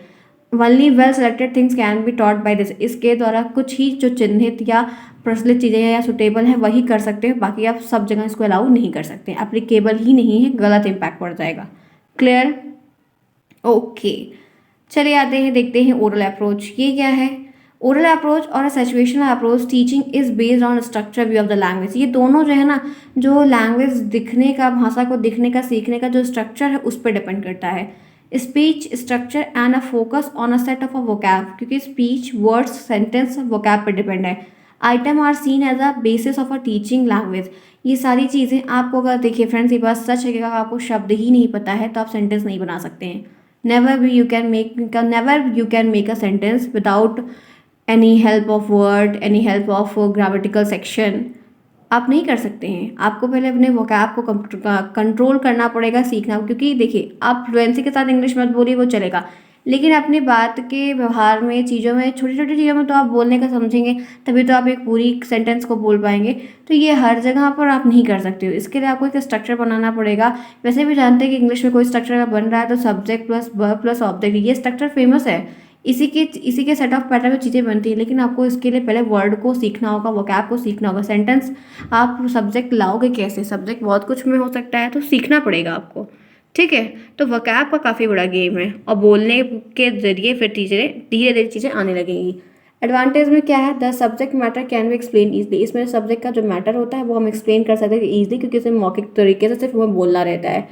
द 4 स्किल जो LSRW है वो भी अच्छे ऑर्डर में इसमें कार्य करती है, ठीक है। आगे आइए, classroom teaching and learning are made enjoyable, class की जो कक्षा रूम की टीचिंग होती है, पढ़ाई लिखाई सिखाई जो होती है ना, बड़ी अच्छी हो जाती है, बच्चे सीखने लगते हैं, मज़ा आता है उनको। नेक्स्ट है, क्योंकि देखिए बच्चे जब का से कबूतर, खा से खरगोश पढ़ते रहते हैं, ABCD पढ़ते रहते हैं, बहुत जोर जोर से बोलते हैं, और कहो बेटा और तेज तेज बोलो तो और तेज तेज बोलते हैं, ठीक है। टीचिंग में देखा होगा आपने। This approach is not useful for बड़ी कक्षाओं के लिए, एक भी अप्रोच किसी भी लायक नहीं है, ठीक है। Explain the abstract idea is very difficult. इसमें मतलब अलग अलग तरह के आइडिया देना, समझाना, वो भी काफ़ी डिफिकल्ट हो जाता है कभी कभी। तो फ्रेंड्स, आपका जो पहला चैप्टर था स्ट्रक्चरल अप्रोच मेथड का, वो यहाँ पर ओवर हो गया। 35 मिनट हो गया, मैंने पूरा एक्सप्लेन किया, एडवांटेज डिसएडवांटेज जितने भी प्रकार के प्रश्न आते हैं सब बताती गई, एक के बाद एक, बैक टू बैक मैंने आपको सब कुछ एक्सप्लेन किया। तो यहाँ तक का ये रहा रिवीजन। अब आइए बात करते हैं नेक्स्ट चैप्टर की। मैंने चैप्टर का नाम नहीं मेंशन किया है, टॉपिक्स ले लिए हैं ताकि प्रश्न आए तो आपसे छूटने ना पाए। देखते हैं ग्रीटिंग क्या है, ये क्या होता है। Greeting is an act of communication की एक तरीका है बातचीत करने का, बातचीत को शुरू करने का, बातचीत या मेल जोल को बनाए रखने का, in which human being intentionally make the presence known to each other. इसके द्वारा ह्यूमन बीइंग ना अपनी प्रेजेंस को, अपनी प्रेजेंसी को वहाँ पर बनाए रखने के लिए यूज़ करते हैं। To show a typing of relationship और सोशल स्टेटस, अपनी रिश्तेदारी को, अपने सोशल स्टेटस को मेंटेन रखने के लिए, दिखाने के लिए, करने के लिए, या बनाए दिल से बनाए रखने के लिए हम अक्सर इसका इस्तेमाल करते हैं। ग्रीटिंग भेजते हैं, मिलते हैं, ठीक है, अभिवादन देते हैं, उनसे थोड़ा बातचीत बनाए रखते हैं। ये एक तरीका है बातचीत करने का कि आपके रिश्ते किसी से हैं तो बने रहें। सबसे लड़ाई करने का कोई फ़ायदा नहीं है, ठीक है, चाहे वो अपना हो या गैर हो। चलिए देखते हैं इंपॉर्टेंस क्या है। It help the start the day. ये ग्रीटिंग जो होती है ना, जैसे ग्रीटिंग का मतलब वो नहीं कि आप हमेशा कुछ दो ही, ठीक है, नमस्ते ही करो, हाय हेलो बोलो, गुड मॉर्निंग करो, मिलो, अच्छी विशेस दो, ये है greeting. It help the start day, आपकी दिन की शुरुआत अच्छे से करने के लिए बहुत मदद करता है। फिर है it help to start discuss other thing, ये कभी कभी आपको कुछ अदर थिंग्स को डिस्कस करने के लिए मुद्दा भी दे देता है। It help to show the love and respects to one another, ये आपको दूसरे के प्रति प्यार, उनकी इज्जत, उनका सम्मान, ये भी करने के लिए हेल्प देता है। फिर आप काफ़ी अच्छे भी हो जाते हैं। क्यों करते हैं कि नहीं, अर्ली इन द मॉर्निंग उठ के अपने पेरेंट्स से ज़रूर गुड मॉर्निंग करना चाहिए, चाहे वो आपके साथ यहाँ पर हों या आप कहीं और हो, ज़रूर करना चाहिए जब आपको टाइम मिले। नहीं मिलता है तो जब भी आप उनसे बात करें तो आप अपना हाय हेलो जिस भी लैंग्वेज में करते हैं ज़रूर करना चाहिए। Clear. It help to show the respect of elder, अपने बड़ों के प्रति मान सम्मान सब कुछ, बड़े हैं तो इज्जत देनी चाहिए, तभी आप अगर इज्जत देंगे तब आप इज्जत पाएंगे। तो मैंने एक छोटा सा टॉपिक बताया ग्रीटिंग का। अब आइए बताते हैं। देखिए फ्रेंड, मैं हमेशा से शॉर्ट टर्म में आपको बता रही हूँ, वैसे भी शॉर्ट टर्म में देखेंगे, बहुत बड़ा नहीं देखेंगे, आएगा नहीं। ग्रीटिंग का कहाँ आया प्रश्न, ऑब्जेक्टिव में शायद एक बन गया था, अदरवाइज लिखने को तो नहीं पूछा, तो फिर टाइम नहीं वेस्ट करेंगे, टाइम इंपॉर्टेंट है, क्यों, आई एम राइट। आइए बात करते हैं डेफिनेशन पोइट्री की। पोइट्री से एक दो प्रश्न बनते हैं, ऑब्जेक्टिव वाले थोड़ा ज़्यादा बनते हैं। पोइट्री साउंड दैट साइट, मतलब एक आवाज़ है, ठीक। It appeals principally to the ear, जो हमारे कानों पे अप्लाई की जाती है, सुनाई जाती है, हम सुनते हैं, कविताएं सुनी जाती है ना, सुनते हैं। एंड हर्ड देन आइज, फिर हमारी मतलब हमारे ईयर को, ईयर के बाद हमारे हर्ट तक, फिर उसके बाद हमारी आंखों तक। पहले हम सुनते हैं, उसका प्रभाव हमारे कान तक पड़ता है, कान से फिर हमारे दिल तक पड़ता है, दिल से फिर हमारे आंखों पे, फिर आंखों से वो आंसू बहन के निकलने लगता है, ठीक है। ठीक है। It is not much seen but hard, ये दिखती तो नहीं है उस तरह लेकिन काफ़ी हार्ड होती है। जैसे आप पोइट्री मतलब देशभक्ति की कोई कहानी देखिए, सुनिए, कोई वो मूवी देखिए ना, चिट्ठी आती है, कितना रोना आता है। बहुत सारी ऐसी मूवीज़ हैं जो काफ़ी दुख भरे सीन हो जाते हैं, अपने आप निकल जाते हैं, ठीक है। अब एकदम पत्थर दिल होगा तो बात की बात है। एम क्या है, ये प्रश्न बनता है कभी। पोइट्री की डेफिनेशन फिलहाल तो नहीं आई, लेकिन एम आया है। पहला एम देखिए, to enable the peoples to appreciate the poem, ये ना इनेबल करती है, उसमें खुद थोड़ा सा भी अगर होता है तो इनेबल्स करती है, मतलब जैसे आपको उसमें इन्वॉल्व कर देती है कि आप उसको अप्रिशिएट करो, उसकी सराहना करो और सीखो, जानो क्या अर्थ है उसमें, क्योंकि पोएम छोटी भले होती है लेकिन बहुत बड़ा अर्थ लेके रहती है अपने साथ। To enable the student to recite the poem with a proper rhythm, ये बच्चों को इनेबल कर देती है कि उसको रिसाइट करें, सीखें, रिदम के साथ सीखें, इंटोनेशन के साथ, उतार चढ़ाव को भी साथ साथ देखें, कैसे बोलते हैं, कैसे उच्चारण करते हैं। To enable the student to understand the thoughts and imagination of the poet contain the poem, बच्चों को इस योग्य बनाती है कि वो उस पोएम को समझें, उसकी कल्पना को समझें, पोएट ने उसमें क्या देने का, क्या सिखाने का प्रयास किया है, पोएट ने उसमें क्या बात छुपा कर लिखी है, उसको समझना सीखें, क्योंकि पोएम को समझना आसान नहीं है, ठीक है। आइए फ्रेंड्स फिर आगे बढ़ते हैं। राइटिंग प्रैक्टिस का भी एक सेक्शन था, आइए देखते हैं। Writing can be defined as a process by using a symbol and to communicate thoughts ideas and readable form. इसमें क्या कह रहा है कि राइटिंग प्रैक्टिस, लिखने की आप बार बार प्रैक्टिस कर रहे हो तो क्या होगा, आप कोई चीज़, एक तरीका है इसको सीखोगे, कुछ चिन्हों को सीखोगे, कम्युनिकेट करने कुछ थॉट भी आप सीखोगे, काफ़ी आइडिया आपको आएगा। फिर है writing skill are specific ability, एक अच्छी योग्यता है which help the writer to put their thoughts into word and meaningful form and to mentally interact with the message। ये लिखने की एक कला है जो सबको फिलहाल नहीं आती, ये सच बात है। लेखक ही हैं जो लिख सकते हैं और वो भी काल्पनिक चीज़ों को लिखते हैं वो। तो ये एक ऐसी स्किल होती है जो आपके अंदर एक स्पेसिफिक एबिलिटी, की विशेष क्षमता को डेवलप कर देती है, क्योंकि राइटर कैसे वर्डों का इस्तेमाल करते हैं और उस वर्ड के पीछे उसके इतने सार्थक अर्थ होते हैं जो उस मीनिंग को काफ़ी, उस पोएम को काफ़ी मीनिंगफुल बना देते हैं और फिर एक मैसेज को भी कन्वे करते हैं उस पोएम के थ्रू या उस लिटरेचर साहित्य के थ्रू, काफ़ी चीज़ें। तो राइटिंग प्रैक्टिस है जो आपको लिखना सिखा देती है, आपको अच्छे वर्ड्स का कलेक्शन दे देती है, बहुत सारी चीज़ें। आएगा नहीं प्रश्न, अब टॉपिक है तो हम देखेंगे। अब ये स्पेलिंग क्या होती है, वर्तनी। Spelling is the writing of a word, ये एक वर्ड की राइटिंग है और words with a necessary letter, और वर्ड जो है उनमें नेसेसरी लेटर्स हैं। एंड डिक्टरेट क्या है, diacritics present in accepted order. और क्योंकि जैसे अब कैट लिखना है CAT, तो CTA थोड़ी लिख देंगे, कभी कैसा वर्ड देखा है, नहीं देखा है। तो ये एक एक्सेप्टेड ऑर्डर है जिसको हम मतलब जानते हैं कि यही वाला सही है, ये कोई ऑर्डर ही नहीं है। तो स्पेलिंग का मतलब सही होना, वर्तनी क्यों इंपॉर्टेंट है, क्योंकि आप अगर नहीं देखेंगे तो हमेशा गलत लिखेंगे, फिर आप जो चीज़ लिखेंगे उसका आप लिखेंगे कुछ, उसका पढ़ा जाएगा कुछ, समझ में ही नहीं आएगा कि आप क्या बताना चाहते हैं। तो स्पेलिंग सही होना ज़रूरी है, चाहे वो हिंदी में हो या इंग्लिश में हो। यहाँ तक क्लियर है। आगे आइए चलते हैं। ओके, तो फ्रेंड्स आपने अभी तक यहाँ तक जितना पढ़ा है ना, जितनी बातें पेपर में आती हैं वो सब बताया मैंने। 40 मिनट से 41 मिनट समय हो रहा है, पूरा आपका ग्रामर सेक्शन अभी नहीं छुआ है। ग्रामर सेक्शन के ऊपर जितना था पूरा हमने टच किया, इससे ज़्यादा नहीं आएगा। इट्स मेरी गारंटी है, ये नहीं आएगा, सच मेरी बात मानिएगा, नहीं आएगा तो इससे ज़्यादा पढ़ने का भी प्रयास मत करिएगा, क्योंकि आप फंस जाएंगे, लिख भी नहीं पाएंगे फिर इस बार। और वैसे भी आपने देखा है कि सीरीज़ बड़ा टफ टफ, मतलब भाषा टफ भी होती है, एडवांस इंग्लिश और इंग्लिश बेसिक इंग्लिश दोनों होती है। तो मैंने तो वही लिया है जो आप आसानी से याद कर पाओ, समझ पाओ, लिख पाओ। तो ये रहा आपका इतना सेक्शन। अब बात कर लेते हैं, चलिए स्टार्ट करते हैं ग्रामर पोर्शन को। क्लास लंबी होगी, जाहिर सी बात है, क्योंकि महामैराथन चल रहा है। तो एकदम धैर्य के साथ आराम से बने रहिए और समझते चलिए। एक बढ़िया रिवीजन कर रहे हैं। चलिए एक सेक्शन, एक कड़ी हमने पूरी ओवर कर दी है, तो अब लाइक बनता है। जो भी लाइक अभी तक ना किया हो, मैंने इंग्लिश करवाया है और आपके लिए करवाया है, इतनी मेहनत हो रही है, तो अब इतनी रिस्पेक्ट तो आप मुझे दे ही सकते हैं। क्यों? जो मुझे समझते होंगे, मानते होंगे, जो मेरे मुंह पे मेरी तारीफ नहीं करते होंगे, ठीक है, जेन्युइनली मुझे मानते होंगे कि हाँ कुछ तो मैंने आपको, कुछ भी अगर सिखाया हो, सीख पाए हों, तो इतनी रिस्पेक्ट के लिए इतना तो बनता है। वैसे आप बहुत अच्छे हैं, बहुत सारे बहुत अच्छे हैं, काफ़ी अच्छे हैं, तो लाइक तो बनता है। चलिए फिर आते हैं फ्रेंड्स, स्टार्ट करते हैं। नेक्स्ट यहाँ पर देखते हैं। कॉन्टिन्यूस हो गया, 43 मिनट्स हो गए, okay no problem. Sentence, what do you mean by sentence? Grammar प्रश्न को और ज़्यादा ध्यान से देखिएगा। सेंटेंस क्या होता है? In grammar a sentence is the basic grammatical unit, ये एक बेसिक ग्रामेटिकल यूनिट होती है।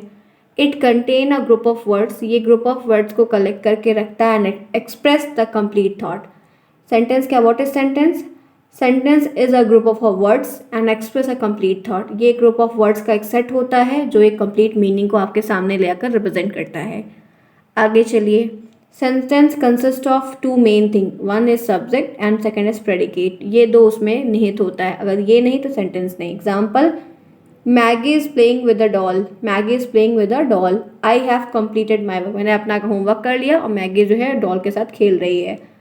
अब आइए बात करते हैं पार्ट्स ऑफ स्पीच, जो कि कह सकते हैं इम्पॉर्टेंट है। 1 star, 2 star, 3 star, 4 star, 5 star, 6 star, जितना स्टार आप देना चाहेंगे इनफाइनाइट तक इतना दे सकते हैं, क्योंकि ये बहुत आता है। 2 नंबर में आएगा इंग्लिश पास, जिसको करनी है वो पार्ट्स ऑफ स्पीच कम से कम कुछ नहीं आ रहा है तो ये थोड़ा पढ़ लीजिए, आसान है, याद कर लीजिए, कोई बुराई नहीं है। पार्ट्स ऑफ स्पीच में डेफिनेशन, एग्जाम्पल याद करना, ठीक है, सब करते हैं, पहले हम लोगों में किया है, इतने पीरे बर्नियर नहीं सब आता है ये, ठीक है, तो याद कर लीजिए, कोई दिक्कत नहीं है, हमेशा काम आएगा। अब बात करते हैं कि सब्जेक्ट क्या होता है, जिसको हम क्या कहते हैं, कर्ता। व्हाट इज सब्जेक्ट, ये लिखने को आ सकता है परिभाषा के तौर पर। देखिए, subject is what whom the sentence is about. या तो आप अपने तरीके से बहुत सारी सेंटेंस, बहुत सारे आप बता सकते हैं, कोई दिक्कत नहीं है, जो आपको इजीली याद हो जाए, जो याद रहेगा आप वो बता दीजिएगा। सब्जेक्ट एक प्रकार से कर्ता होता है, कार्य करने वाला, जो मेन लीडिंग रोल को प्ले करता है किसी भी सेंटेंस में जहाँ पर कोई काम हो रखा है। सब्जेक्ट का मतलब समझ रहे हैं, whom, कौन, कौन किया, कौन लाया, कौन किया, तो जिसका नाम आता है वही सब्जेक्ट है, वही करता है। तो ठीक है, subject is what the sentence is about. Subject वो है जो किसी के बारे में बताया जाता है, कर्ता के बारे में जो बताता है, कर्ता के बारे में जो चीज़ कही जाती है, किसने किया, क्या किया, कौन लाया, कौन किया। बहुत सारी डेफिनेशन है, आपको जो सही लगे। आई ईट एप्पल, आई ईट एप्पल। तो यहाँ पर आप देख रहे हैं, यहाँ पर वाक्य में मैं फर्स्ट पर्सन सिंगुलर करता है, आई। मैं सेब खाता हूँ, कौन, तो मैं। रानी इज गोइंग टू स्कूल, कौन स्कूल जाता है, रानी। तो रानी क्या है, सब्जेक्ट है। आगे चलिए, प्रेडिकेट क्या होता है, predicate is the part of a sentence, ये सेंटेंस का पार्ट होता है। That tell us something the subject, जो सब्जेक्ट के बारे में बताता है कि राम क्या कर रहा है, तो राम खेल रहा है। तो राम क्या कर रहा है, किसने बताया कि राम खेल रहा है, तो जो खेल रहा है वो प्रेडिकेट सेक्शन में आता है। ये सेंटेंस का हिस्सा होता है, अंग होता है, उसका दोस्त और साथी होता है, यही कह सकते हैं। Children are playing in the park, the children are playing in the park, ये एग्जाम्पल है। Peter is having the lunch, ये पीटर क्या सब्जेक्ट है, बाकी सब क्या है, प्रेडिकेट है। ऊपर वाले में भी यही था, जो हाईलाइटेड सेक्शन था वो ये रेड से, ये सब्जेक्ट है, बाकी सब प्रेडिकेट है। आगे चलते हैं, टाइप्स में क्या क्या आएंगे, तो 3 टाइप्स इनके मेजर हैं, simple, compound, complex. There are 3 major types of sentence, simple sentence, compound sentence और कॉम्प्लेक्स सेंटेंस। आइए बात कर लेते हैं पंक्चुएशन की, विराम चिन्ह की। पंक्चुएशन इज द सिस्टम और साइन, ये तरीका है या चिन्ह है, symbols given to a reader to show how a sentence is construct and how it should be read. ये सेंटेंस में प्रयोग किया जाता है, सेंटेंस में दिखता है कि सेंटेंस कैसे बना है, उसमें सेंटेंस को बनाने में भी हेल्प करता है और ये भी बताता है कि हाउ शुड बी रीड, कैसे उसको पढ़ा जाएगा, कहाँ इनका हम प्रयोग करते हैं। ठीक है, आगे चलिए, व्हाट इज पंक्चुएशन मार्क, विराम चिन्ह क्या होता है। इन अ सिंपल टर्म, एक साधारण तौर पर, punctuation mark are a symbol to create a support meaning with a sentence to break it up. ये क्या करता है, एक सिंबल, एक चिन्ह है जो आपको एक सॉलिड मीनिंग देता है सेंटेंस को बनाने में, उनको तोड़ने में भी, उनको जोड़ने में भी। Example of the different punctuation mark, जैसे फुल स्टॉप ये है, कॉमा ये है, क्वेश्चन मार्क ये है, सेमी कॉलन ये है, कॉलन ये है, ये एक्सक्लेमेशन साइन है, ये स्पीच मार्क है। ठीक है, ये आपका अपॉस्ट्रॉफी वगैरह है, तो बहुत सारे हैं। अब मैं सबका मीनिंग आपको नहीं बताऊंगी क्योंकि अभी किसी कौन सा सेंट मतलब क्या है आपको पता है कि कौन कहाँ पे यूज़ होता है, ये आपको हिंदी में पता, आप इंग्लिश में लिख लेंगे। और आते हैं प्रश्न, ध्यान रखिएगा, नहीं आते हैं तो 1-2 सेंटेंस दे देगा, उसमें आपको करेक्ट करने को रहेगा या लगाने को मिलेगा।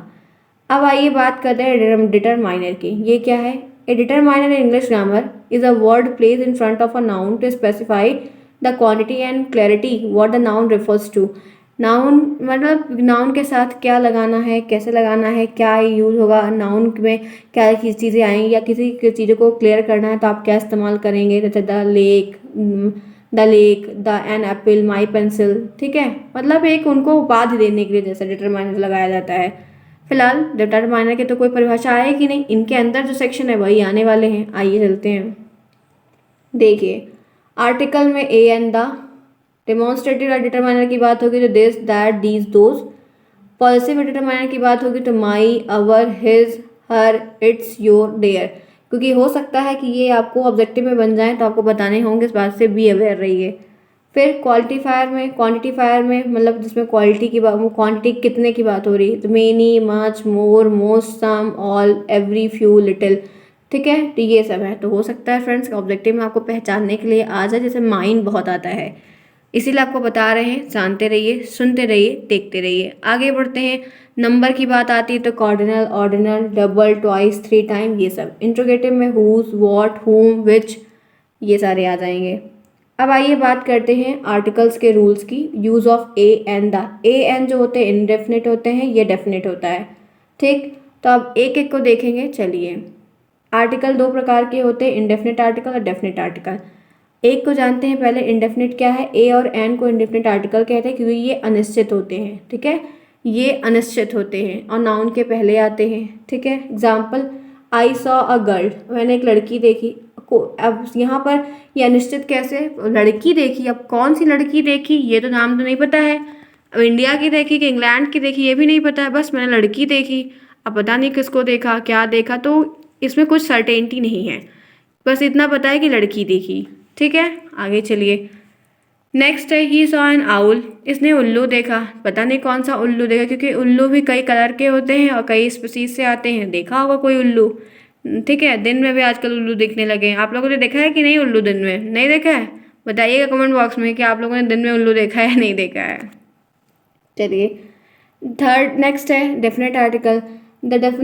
द को डेफिनेट आर्टिकल कहते हैं क्योंकि ये निश्चित या डेफिनेट चीज़ों के साथ जो डिफाइन है उनके साथ रहते हैं। डेफिनेट है, फिक्स्ड है, मतलब I went to meet the teacher of our class, मैं उनमें गया अपने मतलब उन टीचर से मिलने, तो उन टीचर मतलब अरे साइंस की होंगी, हिंदी की होंगी, कोई होंगी, कम से कम हमारी क्लास की, जाहिर सी बातें होंगी, तो फिक्स्ड है ये चीज़ें।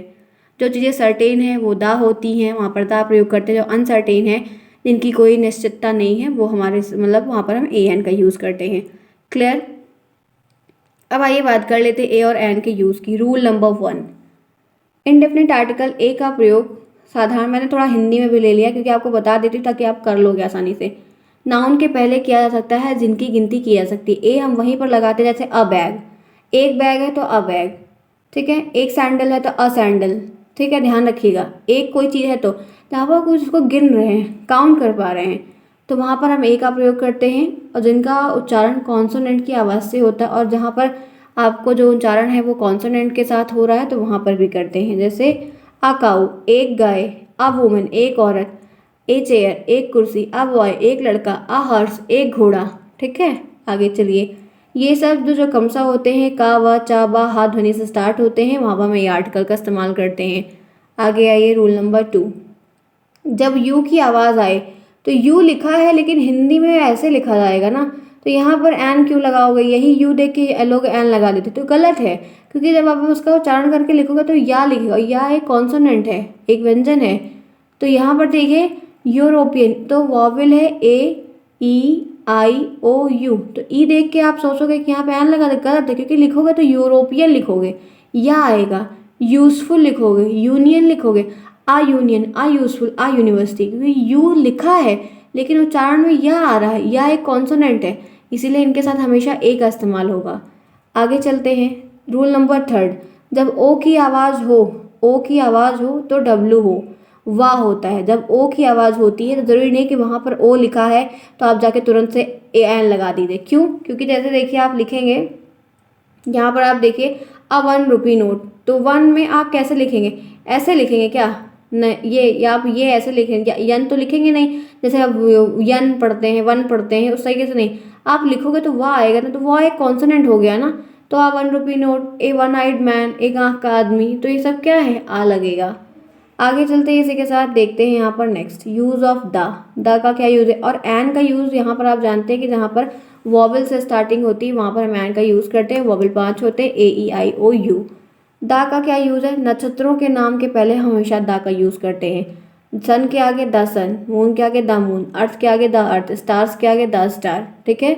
नेक्स्ट देखिए, रूल नंबर 2, पर्वत श्रेणी, माउंटेन्स रेंज जो होती हैं उनके आगे the Himalaya, the Ganga, reverse के आगे द, कैनाल के ऊपर द, सी के ऊपर, सी के आगे द, महासागर, the Pacific Ocean, the Antarctic Ocean, the Arctic Ocean, खाड़ी है, bay of Bengal, the Sahara desert, द्वीप है, आइसलैंड है, फेमस बिल्डिंग्स है, कुछ भी है, हम हमेशा उसके आगे दा का प्रयोग करते हैं। ये आप बिल्कुल याद रखिएगा, ये बहुत ही इंपॉर्टेंट था इसीलिए बताया। अब देखिए कैसे, the Himalaya, the Brahmaputra river, the Buckingham canal, the Red Sea, the Indian Ocean, the bay of Bengal, the Sahara desert, the Andaman Nicobar, the Taj Mahal, तो सब आ गया कि नहीं, इन सब के आगे हमेशा द का यूज़ होता है, द आर्टिकल का यूज़ करते हैं। नेक्स्ट नोट में देखिए, पर्वत शिखाओं में दा का यूज़, दा का प्रयोग नहीं करते हैं। माउंटेन एवरेस्ट के साथ कभी भी, कंचनजंगा के साथ, ठीक है, K2 गार्डविन अस्टिन जो है उनके साथ कभी भी दा का प्रयोग नहीं करते हैं, ये ध्यान रखिएगा वरना गलती आप कर देंगे, इसीलिए नोट में लिख भी दिया है। आगे आइए, रूल नंबर 3, धार्मिक पुस्तकें जो होती हैं उनके नाम के पहले हम the Gita, the Quran, the Bible, the Mahabharata, ठीक है, भगवत गीता, द रामायण, ठीक, क्लियर। आगे आइए फ्रेंड्स, अब मैं आपको बताऊंगी पार्ट्स ऑफ स्पीच के जो 8 टाइप हैं उनकी एक एक परिभाषा। ध्यान से, आराम से चलेंगे, कोई दिक्कत नहीं, कवर कर लेंगे। तो noun, pronoun, adjective, verb, adverb, preposition, conjunction, ये सब की सब परिभाषा आने की चांसेस रहती है। 99% है कि आपको 2 प्रश्न जरूर मिलेगा और एग्जाम्पल भी लिखने को मिलेगा। आगे चलते हैं, इन्हीं के साथ देखते हैं नेक्स्ट। इंटरजेक्शन भी इसी में लास्ट में। नाउन, नाउन की परिभाषा क्या होती है? What do you mean by noun? Noun क्या होता है? आप बताएंगे a noun is a word that name a person, place or thing, idea, quality. अच्छे से लिख दीजिएगा, कोई प्रॉब्लम नहीं है। राम, रहीम, बॉय, गर्ल, सीता, गीता, सब कुछ। नेक्स्ट, प्रोनाउन, सर्वनाम। A pronoun is use in instead of noun, noun के स्थान पर जो प्रयोग किया जाता है प्रोनाउन है। सर्वनाम जिसको कहते हैं he, she, it, they, we, they, I, you, etcetera. Adjective यानी कि विशेषण।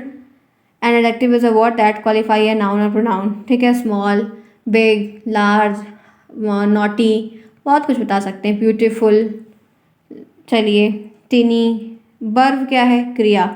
Verb is use that show an action, activity, relation, condition about a person, place or thing.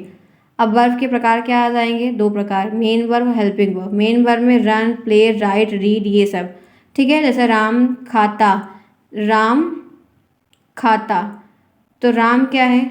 Subject है। खाता क्या है? क्रिया है, वर्ब है। लेकिन जब तक है नहीं लगा रहेगा तब पता नहीं है राम खाता था, राम खाता है, राम खा रहा है, राम कल खाएगा, कुछ नहीं पता है, तो ये कंप्लीट नहीं होगा। आप बिना हेल्पिंग वर्ब का इस्तेमाल के कभी सेंटेंस को एंड नहीं कर सकते हैं, पता ही नहीं चलेगा क्या हो रहा है। तो मेन वर्ब क्या होता है? जो मेन लीडिंग रोल होती है कि क्या क्रिया हो रही है। लेकिन सहायक क्रिया यही होती है is, am, are, was, were, have, जिससे पता चलता है कि ये कब हो रहा है, कब नहीं हो रहा है, एकदम एग्जैक्ट चीज़ें पता चलती है। तो ये हम हिंदी में कहते हैं सहायक क्रिया, ध्यान रखिएगा। मेन वर्ब ये और हेल्पिंग वर्ब ये। आगे चलिए देखते हैं। राम इज़ लेज़ी, राम आलसी है। ही लिव्स इन जयपुर, वह जयपुर में रहता है। तो लेज़ी और ये जयपुर। आगे चलिए नेक्स्ट। एडवर्ब क्या होता है? क्रिया विशेषण। Adverb is a word that qualify an adjective, जो एडजेक्टिव को क्वालिफाई करते हैं, वर्ब को और अनदर एडवर्ब को, किसी दूसरे एडवर्ब को, किसी दूसरे एडजेक्टिव को, किसी दूसरी क्रिया को। राहुल इज़ वेरी लेजी, तो लेजी यहाँ पर क्या है? एक एडजेक्टिव है, इसको ये क्या कर रहे हैं? अब यहाँ पर वेरी लगा दे रहे हैं, ध्यान रखिएगा। तो वेरी यहाँ पर क्या है? यहाँ पर वेरी एडजेक्टिव नहीं है, वेरी यहाँ पर एडवर्ब है, लेजी यहाँ पर एडजेक्टिव है। आगे चलिए। प्रीपोजिशन क्या होता है? छठा, preposition is a word that show the position of a noun or pronoun, जो आपके नाउन और प्रोनाउन की सेंटेंस में जहाँ पे पोजीशन क्या, स्थिति क्या है, उनको बताते हैं। He is playing on the ground, अब स्थिति क्या है कि वो लोग कहाँ खेल रहे हैं? ग्राउंड पर खेल रहे हैं, तो ऑन द ग्राउंड, तो ये ऑन क्या है? प्रीपोजिशन है। He will come home at night, कब आए? तो स्थिति पोजीशन बता रहे हैं रात में आए, एट नाइट, ठीक है। आई लिव इन जयपुर, कहाँ पर रहते हैं? तो इन यहाँ पर क्या है? एक प्रीपोजिशन है, समझ पा रहे हैं आप? He will leaves by a clock, तो यहाँ पर बाई क्या है? एक यहाँ पर प्रीपोजिशन है। क्लियर? ध्यान से सुनिए और समझने का प्रयास करिए। आइए फ्रेंड्स चलते हैं आगे, कंजंक्शन पर देखते हैं। Conjunction is a word that connect two or a more word, phrase, clause, sentence, ये एक से ज़्यादा 2 सेंटेंस को, वाक्य को, इन सबको जोड़ने का कार्य करते हैं। राम श्याम आर फ्रेंड्स, ठीक है, तो यहाँ पर आर क्या है? कंजंक्शन। एंड भी आ सकता है। इंटरजेक्शन, विस्मयादिबोधक। And interjection is a word that or a phrase that is use to express sudden feeling, emotion, surprise, joy, sorrow मतलब गुस्सा, एंगर, ये डिसअपॉइंटमेंट, कुछ भी मतलब आश्चर्य की चीज़ जहाँ पर व्यक्त करते हैं वहाँ पर इनका प्रयोग करते हैं। डेफिनेशन आप चाहे ये लिखिएगा, चाहे आपको जो याद हो, कोई प्रॉब्लम नहीं है, चलेगा। Wow, what a beautiful scene, तो ये वाओ के साथ एक बात ये ध्यान रखना है कि हम हमेशा एक्सक्लेमेशन का साइन उस वर्ड के साथ यूज़ करते हैं। Hurrah, we have won the match, तो आप यहाँ पर देखिए साइन भी है और ये वर्ड, तो ये एक्सप्रेशन का साइन है और वर्ड है। आगे चलिए। टाइप्स ऑफ नाउन, नाउन के प्रकार, तो 5 होते हैं। Proper noun, common noun, collective noun, material noun, abstract noun. Clear? आगे आइए। टाइप ऑफ प्रोनाउन, फ्रेंड्स ये कितने हैं ये टाइप बताऊंगी ना, इनकी परिभाषा अभी मैं बताऊंगी क्योंकि आपको पता है। प्रॉपर नाउन जिसमें स्पेसिफिक की बात की जा रही है, पर्टिकुलर की बात की जा रही है, व्यक्तिगत बात की जा रही है, ठीक है। कॉमन का मतलब जो सब में कॉमन हो जाए, इसको मैंने पहचानना बहुत एक्सरसाइज भी करवाई, सो पूरी डिटेल बताई। आज सिर्फ आपको नाम बताएंगे, पूरी डिटेल आपको क्लास की जो वीडियोज़ हैं वो पर्टिकुलर वीडियोज़ आपको जाकर देखनी होगी, ठीक है। कलेक्टिव नाउन जहाँ पे कोई जैसे हर्ट, शिप ऑफ वर्ड, ठीक है, बकेट ऑफ फ्लावर, ये सब। मटेरियल नाउन कितना सामान है, क्या कैसे है, वो सब। एब्स्ट्रैक्ट नाउन भाव की बात है, वो सारी चीज़ें। प्रोनाउन में प्रोनाउन कितने प्रकार के होते हैं देखिए, रिफ्लेक्सिव प्रोनाउन, ठीक है, निजता जिसमें बात होती है, निज की अपने की बात हो रही है, एम्फैटिक है, demonstrative this that those, indefinite है, डिस्ट्रीब्यूटिव है, आगे चलिए इसी के साथ, रेसिप्रोकल है, रिलेटिव है, इंट्रोकेटिव है। अब अगर मैं इनके टाइप अगर बताऊँ, पूरी परिभाषा बताऊँ, एग्जाम्पल बताऊँ तो बहुत लंबा पड़ जाएगा फ्रेंड्स, काफ़ी बड़ा वीडियो बनेगा। तो आपको ये जो क्लासेस है मतलब type of noun, type of pronoun, ये आप वीडियोस बनी हुई है, इंग्लिश की PDF की प्लेलिस्ट बनी हुई है, आप वहाँ से देख लीजिए तो काफ़ी बढ़िया रहेगा। आगे देखिए एडजेक्टिव ऑफ क्वालिटी, मतलब एडजेक्टिव के टाइप्स क्या है। एडजेक्टिव ऑफ क्वालिटी, इसमें क्वालिटी की बात की जा रही है, जिसमें क्वांटिटी की बात की जा रही है वो एडजेक्टिव ऑफ क्वांटिटी है। नंबर की बात हो, एडजेक्टिव ऑफ नंबर है। Demonstrative adjective, positive adjective, distributive adjective, उसके बाद इंट्रोगेटिव एडजेक्टिव, प्रॉपर सारे नहीं आते हैं, ये सब कम भी आते हैं ना। एडजेक्टिव की परिभाषा देखने को बार बार मिली, कहाँ टाइप वाइप का पूछा है, बहुत कम पूछा है, इसलिए मैंने फिर रिवीजन में यहाँ नहीं लिया है। अब आइए बात करते हैं ट्रांसफॉर्मेशन ऑफ सेंटेंस की। सबसे पहले हम ट्रांसफॉर्मेशन जो करेंगे वो positive into negative, positive into negative, ये बनाने को ज़्यादा आया था, सीरीज में भी बहुत था। तो देखिए पहले क्या करेंगे, रिमूवल ऑफ टू, ये टू है ना कि टू, टू को हटाकर अफर्मेटिव वाक में नेगेटिव वाक का रूपांतरण करेंगे। कैसे, देखिए टू के स्थान पर सो का प्रयोग करेंगे, टू प्लस के साथ that plus subject plus can not का प्रयोग करेंगे, पास्ट के वाक्य में कुड नॉट का प्रयोग करेंगे। देखिए जैसे he is too foolish to solve the problem, he is too foolish to solve the problem, ये अफर्मेटिव में है। आप इसका हिंदी बनाए मतलब इसको चेंज करेंगे नेगेटिव में, ही इज़ सो फुलिश, तो इस टू की जगह सो आया। देखिए यही बात रूल में कही गई थी। टू सॉल्व द प्रॉब्लम, जहाँ पर टू के स्थान पर that plus subject can not, तो दैट ही, सब्जेक्ट यहाँ पर क्या है, ही है, can not solve the problem, तो ये क्या बन गया, निगेटिव बन गया। तो जितनी बात मैंने यहाँ पर एक रूल बताया, एक रूल का तुरंत एग्जाम्पल बताया कि जब टू रहे तो इस टू के साथ सो का प्रयोग होगा, टू के स्थान पर सो का, और जहाँ पर टू की बात हुई तो टू के साथ हमेशा दैट, उससे पहले दैट के जस्ट बगल सब्जेक्ट, सब्जेक्ट के जस्ट बगल कैन नॉट, तभी वो निगेटिव में चेंज होगा, ध्यान रखिएगा। और अगर पास्ट का सेंटेंस है तो वहाँ पर कुड नॉट का प्रयोग करेंगे। एक रूल बताया और एक उदाहरण बताया, आपको समझना होगा, आता निगेटिव और इंट्रोगेटिव में ही चेंज करने को जाता है। नो, नो और बट के साथ नो सूनर देन का प्रयोग, अगर मान लीजिए कि जो पॉजिटिव सेंटेंस में नो और नन और बट दिया है तो वहाँ पर नो सूनर और देन का प्रयोग लगेगा। अफर्मेटिव वर्ब से नेगेटिव में आप जब चेंज करेंगे तब, जैसे देखिए only Ram was promoted to the higher rank, ठीक है, ये अफर्मेटिव में है। तो none but Ram was promoted to the higher rank, ये नेगेटिव में आ गया। मीनिंग वही है, यहाँ पर कह रहा है कि सिर्फ राम को प्रमोट किया गया है ऊंची रैंक पे, तो यहाँ पर कहेगा कि बस नन बट राम, कोई और नहीं, लेकिन ये नन बट का मतलब होता है कोई और नहीं, नन बट कोई और नहीं लेकिन राम को ही से प्रमोट किया गया है हायर रैंक पे, तो ये निगेटिव में आ गया और ये अफर्मेटिव में आ गया। और यहाँ पर ये रूल बताया था कि जहाँ पर नन बट आपको दिखे, अफर्मेटिव सेंटेंस में दिया है नन बट से प्रयोग हो रहा, तो वहाँ पर हम नो सूनर का यूज़ करते हैं या नो देन का भी यूज़ करते हैं, ये ध्यान रखिएगा, आप आराम से कर ले जाएंगे, ठीक है। आगे आइए, अब यहाँ पे transformation of simple compound sentence complex sentence का है। तो पहला यहाँ पर लिया है मैंने सिंपल सेंटेंस से कंपाउंड में, he must work to win the first prize, वो कार्य कर रहा है, must work to win the first prize को पाने के लिए, सिंपल में है। आप इसको कंपाउंड में जब बनाएंगे तो इसको लिखेंगे ही मस्ट वर्क हार्ड और he will not win the prize first, अगर वो हार्ड वर्क नहीं करेगा तो वो फर्स्ट प्राइज नहीं पाएगा।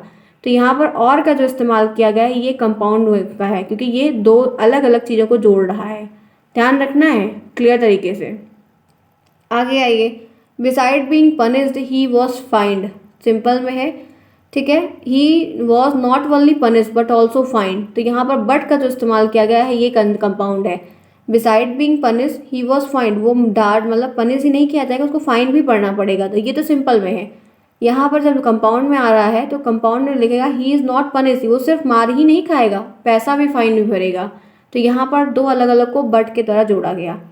कंपाउंड से कॉम्प्लेक्स बनाने के लिए क्या करेंगे, ये सब पढ़ाया है मैंने, बहुत लंबी लंबी बड़ी बड़ी क्लासेस दी, अभी उसे रिवीजन कर रहे हैं तो शॉर्ट टर्म में देखते चलेंगे। जिन्हें नहीं आता है फ्रेंड्स आप प्लीज़ वो वीडियो जाकर देख लीजिए। अब देखिए यहाँ पर क्या है, either you I must read the letter, either you I must read the letter compound में है, यहाँ पे और का इस्तेमाल किया गया है। कॉम्प्लेक्स बनाना है, if you do not write the letter I must do show, either you or I must write the letter, मतलब ये ध्यान रखना है कि कंपाउंड में जब भी आपको बनाना है तो उसमें कंपाउंड में दिया है, कंपाउंड को आप पहचान रहे हैं, कॉम्प्लेक्स में चेंज करने के लिए कुछ आपको ऐसा बनाना पड़ेगा जिससे पूरा वाक्य एक के बिना डिपेंड ना हो, दो वाक्य होते हैं। If you do not write, अगर तुम नहीं लिखोगे the letter must so do I, तो मैं लिखूंगा, ठीक है, क्योंकि अगर सिर्फ इतनी बात पता चलती कि तुम लेटर नहीं लिखोगे तो पता नहीं, अगर तुम लेटर नहीं लिखोगे तो मैं मार दूंगा, भगा दूंगा, यहाँ कर दूंगा, वो कर दूंगा, तब तक पूरी बात नहीं पता चलेगी। अगर तुम नहीं करोगे तो मैं करूंगा, तब तक की बात पता नहीं चलेगी। तो ये किस में चेंज हो गया, कॉम्प्लेक्स में चेंज हो गया।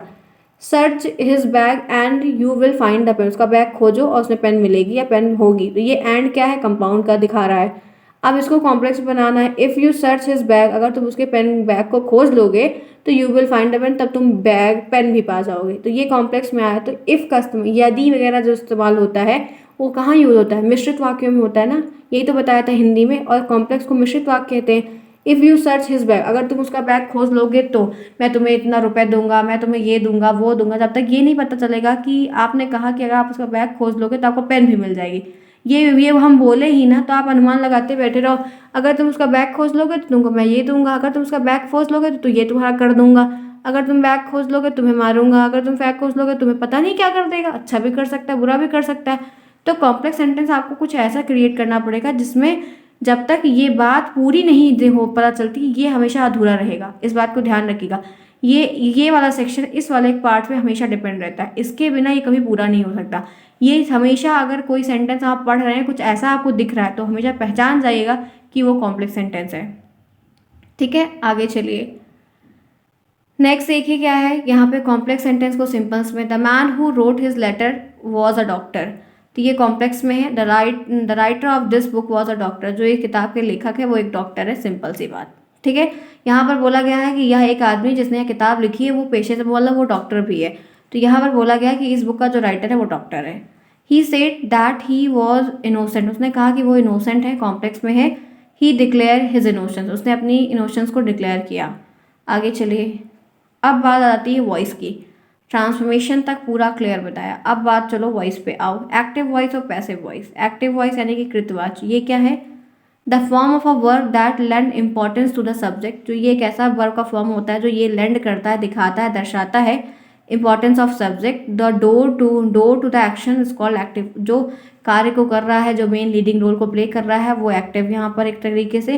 पैसिव में क्या बात आ जाती है, कर्म प्रधान होता है। The form of a verb that lend importance to the action rather than its doer is called passive. मतलब इसमें ये इंपॉर्टेंस दिखाई जाती है कि आपको कर्ता के द्वारा एक्शन को छोड़कर और जो कार्य हो रहे हैं वो इसमें क्या है, वर्ब को ज़्यादा रिप्रेजेंट करते हैं। ठीक है, अब रूल में आइए। चलिए, एक्टिव के ऑब्जेक्ट को पैसिव का सब्जेक्ट बनाया। जब भी आप एक्टिव से पैसिव में चेंज करते हैं तो एक्टिव में जो ऑब्जेक्ट दिया रहता है उसको उठाकर पैसिव का सब्जेक्ट बना देते हैं। ठीक, ध्यान से देखना और समझना। एक्टिव के ऑब्जेक्ट को पैसिव का सब्जेक्ट, एक्टिव के सब्जेक्ट को पैसिव का ऑब्जेक्ट। ध्यान से, एकदम क्लियर से। चौथा रूल क्या है, पैसिव में वर्ब को टू बी के रूप में प्रयुक्त फॉर्म के साथ वर्ब की थर्ड फॉर्म का प्रयोग करते हैं। जब भी हम कभी पैसिव बनाते हैं या पैसिव को आइडेंटिफाई करते हैं तो वहाँ पर हम तुरंत देखते हैं वर्ब कौन सी है, वर्ब थर्ड फॉर्म के, यानी कि ये पैसिव वॉइस का यही सेंटेंस अगर वो खोजने को बोल रहा है 4 ऑप्शन में से तो। और नहीं है, हम बना रहे हैं तो टू बी का इस्तेमाल करेंगे, का उपयुक्त करेंगे वर्ब की थर्ड फॉर्म के साथ, और टेंस वही रहेगा जो था। पैसिव में बनाने समय सब्जेक्ट के नाउन और प्रोनाउन के साथ हेल्पिंग वर्ब का प्रयोग किया है। तो जब हम एक्टिव से पैसिव बना रहे हैं तो जो नाउन और प्रोनाउन वहाँ पर है वहाँ पर हम हेल्पिंग वर्ब का यूज़ करेंगे नाउन और प्रोनाउन के अकॉर्डिंग। पैसिव सेंटेंस में ऑब्जेक्ट से पहले आए प्रीपोजिशन में बाई का प्रयोग। जब हम पैसिव सेंटेंस बनाते हैं तो एक्टिव का सब्जेक्ट पैसिव में जब ऑब्जेक्ट बन जाता है तो उसके आगे हम बाई का प्रयोग करते हैं। ध्यान रखें कि कुछ स्थिति में बाई ऑब्जेक्ट का प्रयोग कभी कभी नहीं होता है, होता भी है, नहीं भी होता है। ज़रूरी नहीं कि सब में हो और आप सोचें कि इसमें हुआ ही नहीं तो उसको आप गलत काट दें। ठीक है, चलिए। एक्टिव के हैं आई लाइक बनाना, पैसिव बनेगा banana are like by me, verb की थर्ड फॉर्म। इसका ये I like banana subject object, इसका यहाँ पर ऑब्जेक्ट ये आई का मी हो जाता है। पैसिव जब बनाते हैं तो आई में मी का चेंज हो जाता है। ठीक, ध्यान से।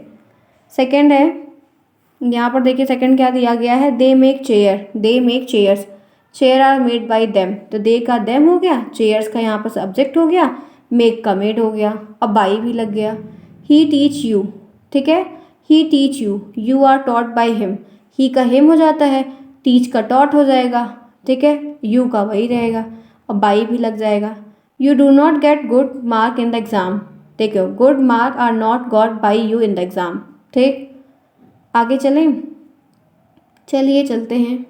गेट का गॉट हो रहा है, ये गेट का गॉट हो रहा है, नहीं तो सोचिए कहाँ गया। She clean her shoes are clean by her. ठीक है, आगे चलिए,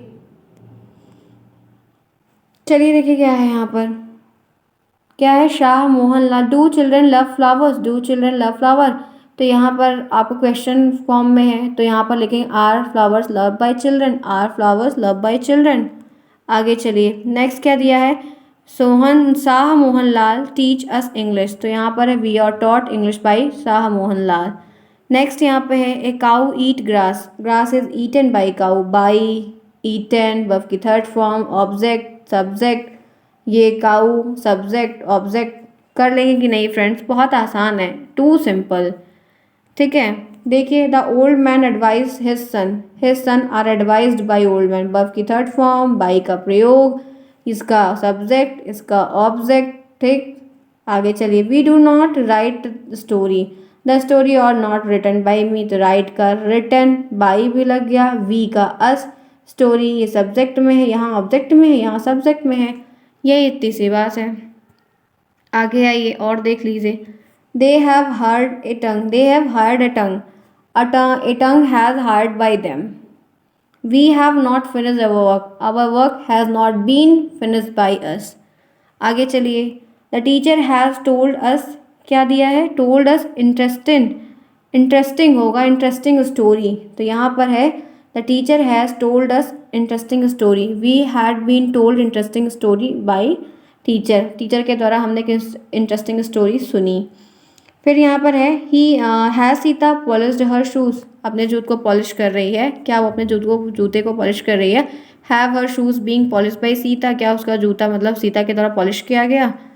आगे चलिए, they have done wrong, they have done no wrong, इसका ऊपर यहाँ पर चला गया है, no wrong has done by उसके देम, उसके साथ उस मतलब उससे कोई गलत काम नहीं हुआ। We have bought a car, हमने कार खरीदी, यहाँ पर है the car has been bought by us, हमारे द्वारा कार खरीदी गई। एक ही बात है, बस पता है फ्रेंड्स, एक बात को बस अलग तरीके से कहना सिखाया जा रहा है, एक बात को सिर्फ और सिर्फ अलग तरीके से कैसे कहना है यही आपको सिखाया जा रहा है, और कुछ नहीं है एक्टिव पैसिव, कुछ भी नहीं है, मीनिंग नहीं चेंज होती है, कभी भी अर्थ नहीं चेंज होता है, सिर्फ एक बात है, उसी बात को आप किस और तरीके से कह सकते हैं वही यहाँ सिखाया जा रहा है, और बाकी इसमें कुछ नहीं है, nothing. The student of our class have already visited his exhibition, तो this exhibition has already been, हमारी ये जो एग्जीबिशन है ऑलरेडी मतलब विजिटेड कर लिया गया है by the student of our class, हमारी क्लास के बच्चों के द्वारा। I have not seen the picture have not by seen by me, मेरे द्वारा पिक्चर नहीं देखी गई है। आई नॉट इन्फॉर्म्ड यू, क्या मैंने तुम्हें इन्फॉर्म नहीं किया था। Have they have been received by you, नहीं ये है, have you not been inform by me, क्या तुम्हें मेरे द्वारा इन्फॉर्म नहीं किया गया था। Have you deceived them, have they been received by you, क्या वो तुम्हारे द्वारा रिसीव किया गया है, क्या तुमने उसको रिसीव किया है। आगे आइए फ्रेंड्स, तो ये कुछ और भी एग्जांपल्स हैं, अब ये मैं आपको टेलीग्राम पर दे दूंगी, वैसे मैंने टेलीग्राम पर देना नहीं है ये, क्योंकि मैंने पहले दे रखा है, पढ़ा हुआ, आप थोड़ा सर्च किया करिए, ये सब के सब पढ़े हैं और ऐसे ही पढ़े हैं एकदम, बहुत पहले भी मैंने इसको दे दिया, लेकिन आपको देखना होगा, थोड़ा खोजना होगा, प्रैक्टिस करनी होगी। आगे चलिए, अब आपको कुछ एग्जाम्पल प्रैक्टिस करने हो, आप कर ले जाएंगे। अब यहाँ पर देखते हैं क्या कितना बचा है, जेंडर के बारे में बताना है, एक्टिव पैसिव बता दिया, फिर ये मीनिंग्स है, मीनिंग्स के बाद जेंडर भी पढ़ाया हुआ है। ओके, बहुत कुछ है फ्रेंड्स, अभी तो बड़ी लंबी क्लास होगी ये भी उस दिन की तरह। चलिए कोई बात नहीं, अब इम्पॉर्टेंट जितना है वही देखेंगे। आइए आगे बढ़ते हैं, चलते हैं जेंडर, जो कि इंपॉर्टेंट टॉपिक है और हमें काफ़ी बढ़िया है। जेंडर क्या होता है आपको पता है, इंग्लिश आज हिंदी में नहीं देख रहे हैं, फटाफट इंग्लिश में देखेंगे।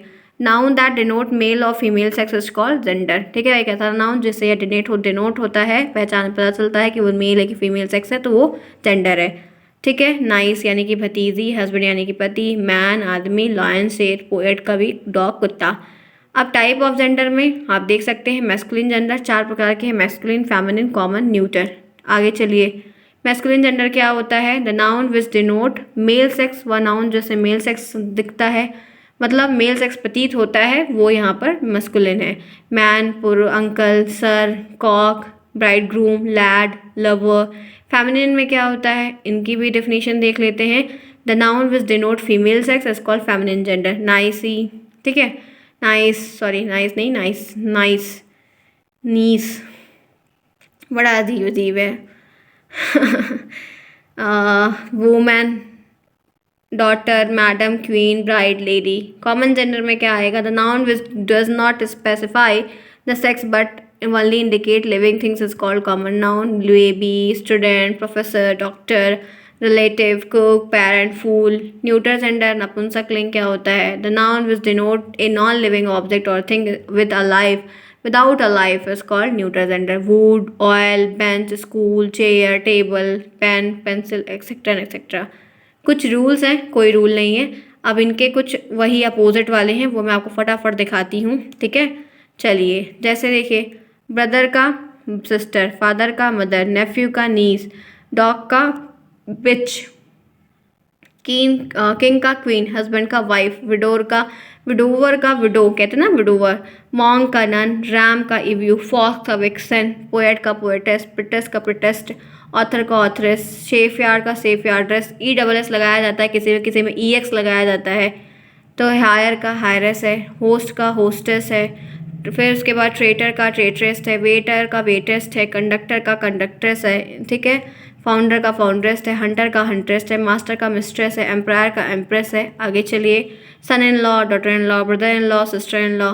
बुल काफ है, काऊ काफ है, bull elephant, cow elephant, he goat, she goat, he bear, she bear, step father, step mother, step son, step daughter, milk man, milk maid, land lord, land lady. Next देखिए, pronoun का प्रयोग gender के रूप में जैसे he, him, himself, his. Feminine में बात होगी तो शी, हर, हरसेल्फ। कॉमन में बात होगी तो ये me, mine, we, us, our, yourself, somebody, nobody, anybody, everybody. ये सब किस में आएंगे? ये सब कॉमन में आएंगे। न्यूटर की बात करेंगे तो दे आएगा, देम आएगा, देयर आएगा, देमसेल्फ आएगा, this, that, each, either, neither, मीनी, बोथ, वोज। ये सब न्यूटर में आएंगे, पहचान के तौर पर है, ठीक है। जिन बच्चों ने क्लास ली है प्रॉपर तरीके से मेरे साथ इंग्लिश की, उन्हें कोई प्रॉब्लम नहीं होगी, वो कर ले जाएंगे, इतना मैंने उनको बहुत अच्छा सिखाया है। कुछ यहाँ पर भी हैं, सर का मैडम, मिस्टर का मिसेस, जेंट्स का लेडी, मेल का फीमेल, बॉय का गर्ल, लॉर्ड का लेडी, विच का विजार्ड का विच है, लवर का बिलव्ड है, नेफ्यू का नीस है, मॉन्ग का नन, हस्बैंड वाइफ, ठीक है, स्वान निम्फ है, बुलक का हाइफर है ना, स्टेज हिंज है, लैड लैस, जेंडर गूज है, मास्टर मिश है, विडोवर विडो है, वो का ऑक्स का काऊ है।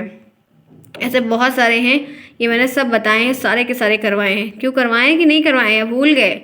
तो ये है, कुछ ही आएगा, ज़्यादा नहीं आएगा। अब आओ क्या है यहाँ पर, ओके, कुछ प्रश्न भी हैं, चलिए देख लेते हैं कुछ प्रश्न को। वैसे आई थिंक मैंने जितनी भी चीज़ें थी डायरेक्ट इनडायरेक्ट सिर्फ इसमें नहीं लिया है और वन वर्ड नहीं लिया, यही इतना आपके इंग्लिश के पोर्शन में है। और लेसन प्लान क्या होता है ये भी नहीं लिया है। लेटर मैंने आपको दिखाया है, तो कुछ चीज़ें मैंने यहाँ पर जानबूझ कर नहीं ली है, क्योंकि लेटर की अलग से क्लास हुई है, लेटर आप लिख लेंगे, ठीक है। 2 प्रकार के होते हैं, आपको पता है बखूबी से। वन वर्ड सब्स्टिट्यूशन की क्लास मैंने ऑलरेडी करवाई थी आपको, तो वो भी आप वहाँ से देख लेंगे। और इसमें क्या बचा, गुड लेसन प्लान आपने इस बार बनाया था, तो उनमें कुछ quality lesson plan, good lesson plan की कुछ कैरेक्टरिस्टिक लिखने को आती है, बाकी आपको कुछ खास नहीं आएगा। और ये कुछ प्रश्न हैं जो आपको मैंने बहुत पहले ही करवाए हैं, 2-4 प्रश्न है, आपको दिखा देती हूँ, देखिए। एन अप्रोच इज़ अप्रोच क्या है, प्रिंसिपल है, प्रेजेंटेशन है, फिलॉसफी है, तो ऑप्शन 1 ही करेक्ट है, तो ये एक प्रिंसिपल होता है। मेथड इज़ एन, मेथड क्या होता है, प्लान होता है, लर्निंग होता है, टीचिंग होता है, तो मेथड एक प्लान होता है। ग्रामर ट्रांसलेशन मेथड इज़ क्या है, न्यू मेथड है, ओल्डेस्ट मेथड है, फॉरेन मेथड है, तो ये एक ओल्डेस्ट मेथड है। Grammar cum translation method is very easy method, very bold method, too lazy method, तो ये बहुत ही बोल्ड मेथड, बहुत ईजी मेथड है, आसान तरीका है, छोटे बच्चों को अप्लाई होता है क्योंकि उनको छोटे तरीके से पढ़ाया जाता है। आगे देखते हैं, naturally method is, natural method क्या है, indirect method, direct method, popular method. तो हम जानते हैं कि हम डायरेक्ट मेथड को नेचुरल मेथड के नाम से भी कहते हैं, ठीक है। बाइलिंगुअल मेथड किसने बनाया, प्रोफेसर CJ डॉटसन ने बनाया। स्ट्रक्चरल अप्रोच का मतलब क्या होता है, पैटर्न ऑफ फ्रेमवर्क, ढांचा, स्ट्रक्चर, कंकाल भी कहेंगे। Grammar cum translation method stress on fluency पे वर्क करता है, अप्रोप्रिएटनेस पे, लिसनिंग स्किल, एक्यूरेसी पे, तो ये एक्यूरेसी पे यानी कि शुद्धता पे कार्य करता है, क्योंकि ये आपको सही वर्तनी करना सिखाता है, उच्चारण करना सिखाता है, क्योंकि आप मातृभाषा के द्वारा सीखते हैं। फिर reading story, novels, comics and cartoon facilitate reading. ये जब आप कोई नोवेल पढ़ते हैं, स्टोरी पढ़ते हैं, कॉमिक्स पढ़ते हैं, कार्टून पढ़ते हैं, तो ये आपके अंदर क्या जागृत करते हैं? इंटेंसिव को, एक्सटेंसिव को, लाउड को, शैडो को। तो आपके अंदर जो चीज़ें रहती है उसको बाहर निकालने में मदद करते हैं आपके। फ्रेंड्स, ये क्वेश्चंस मैंने सब कुछ करवाए हैं। ये यहाँ पर आपको अभी फ़िलहाल नहीं करवा रही हूँ अब, क्योंकि अभी क्लास मैं करूँगी ओवर ये वाली। ये कुछ चीज़ें हैं जो आपको एक पूरी क्लास मिलेगी। मैंने पूरा पीडीएफ एक में ही बना कर रखा हुआ है, जो कि मैं आपको बताऊँगी। फ़िलहाल के लिए आज ये क्लास आपका महामैराथन होता है ओवर। 1 घंटे से ज़्यादा की ये क्लास भी हो गई। सारी बात मैंने जो इम्पॉर्टेंट था सब रिवीजन करवाया, बताया फटाफट करके, और अच्छे से भी बताया, बहुत तेज़ भी नहीं बोला है।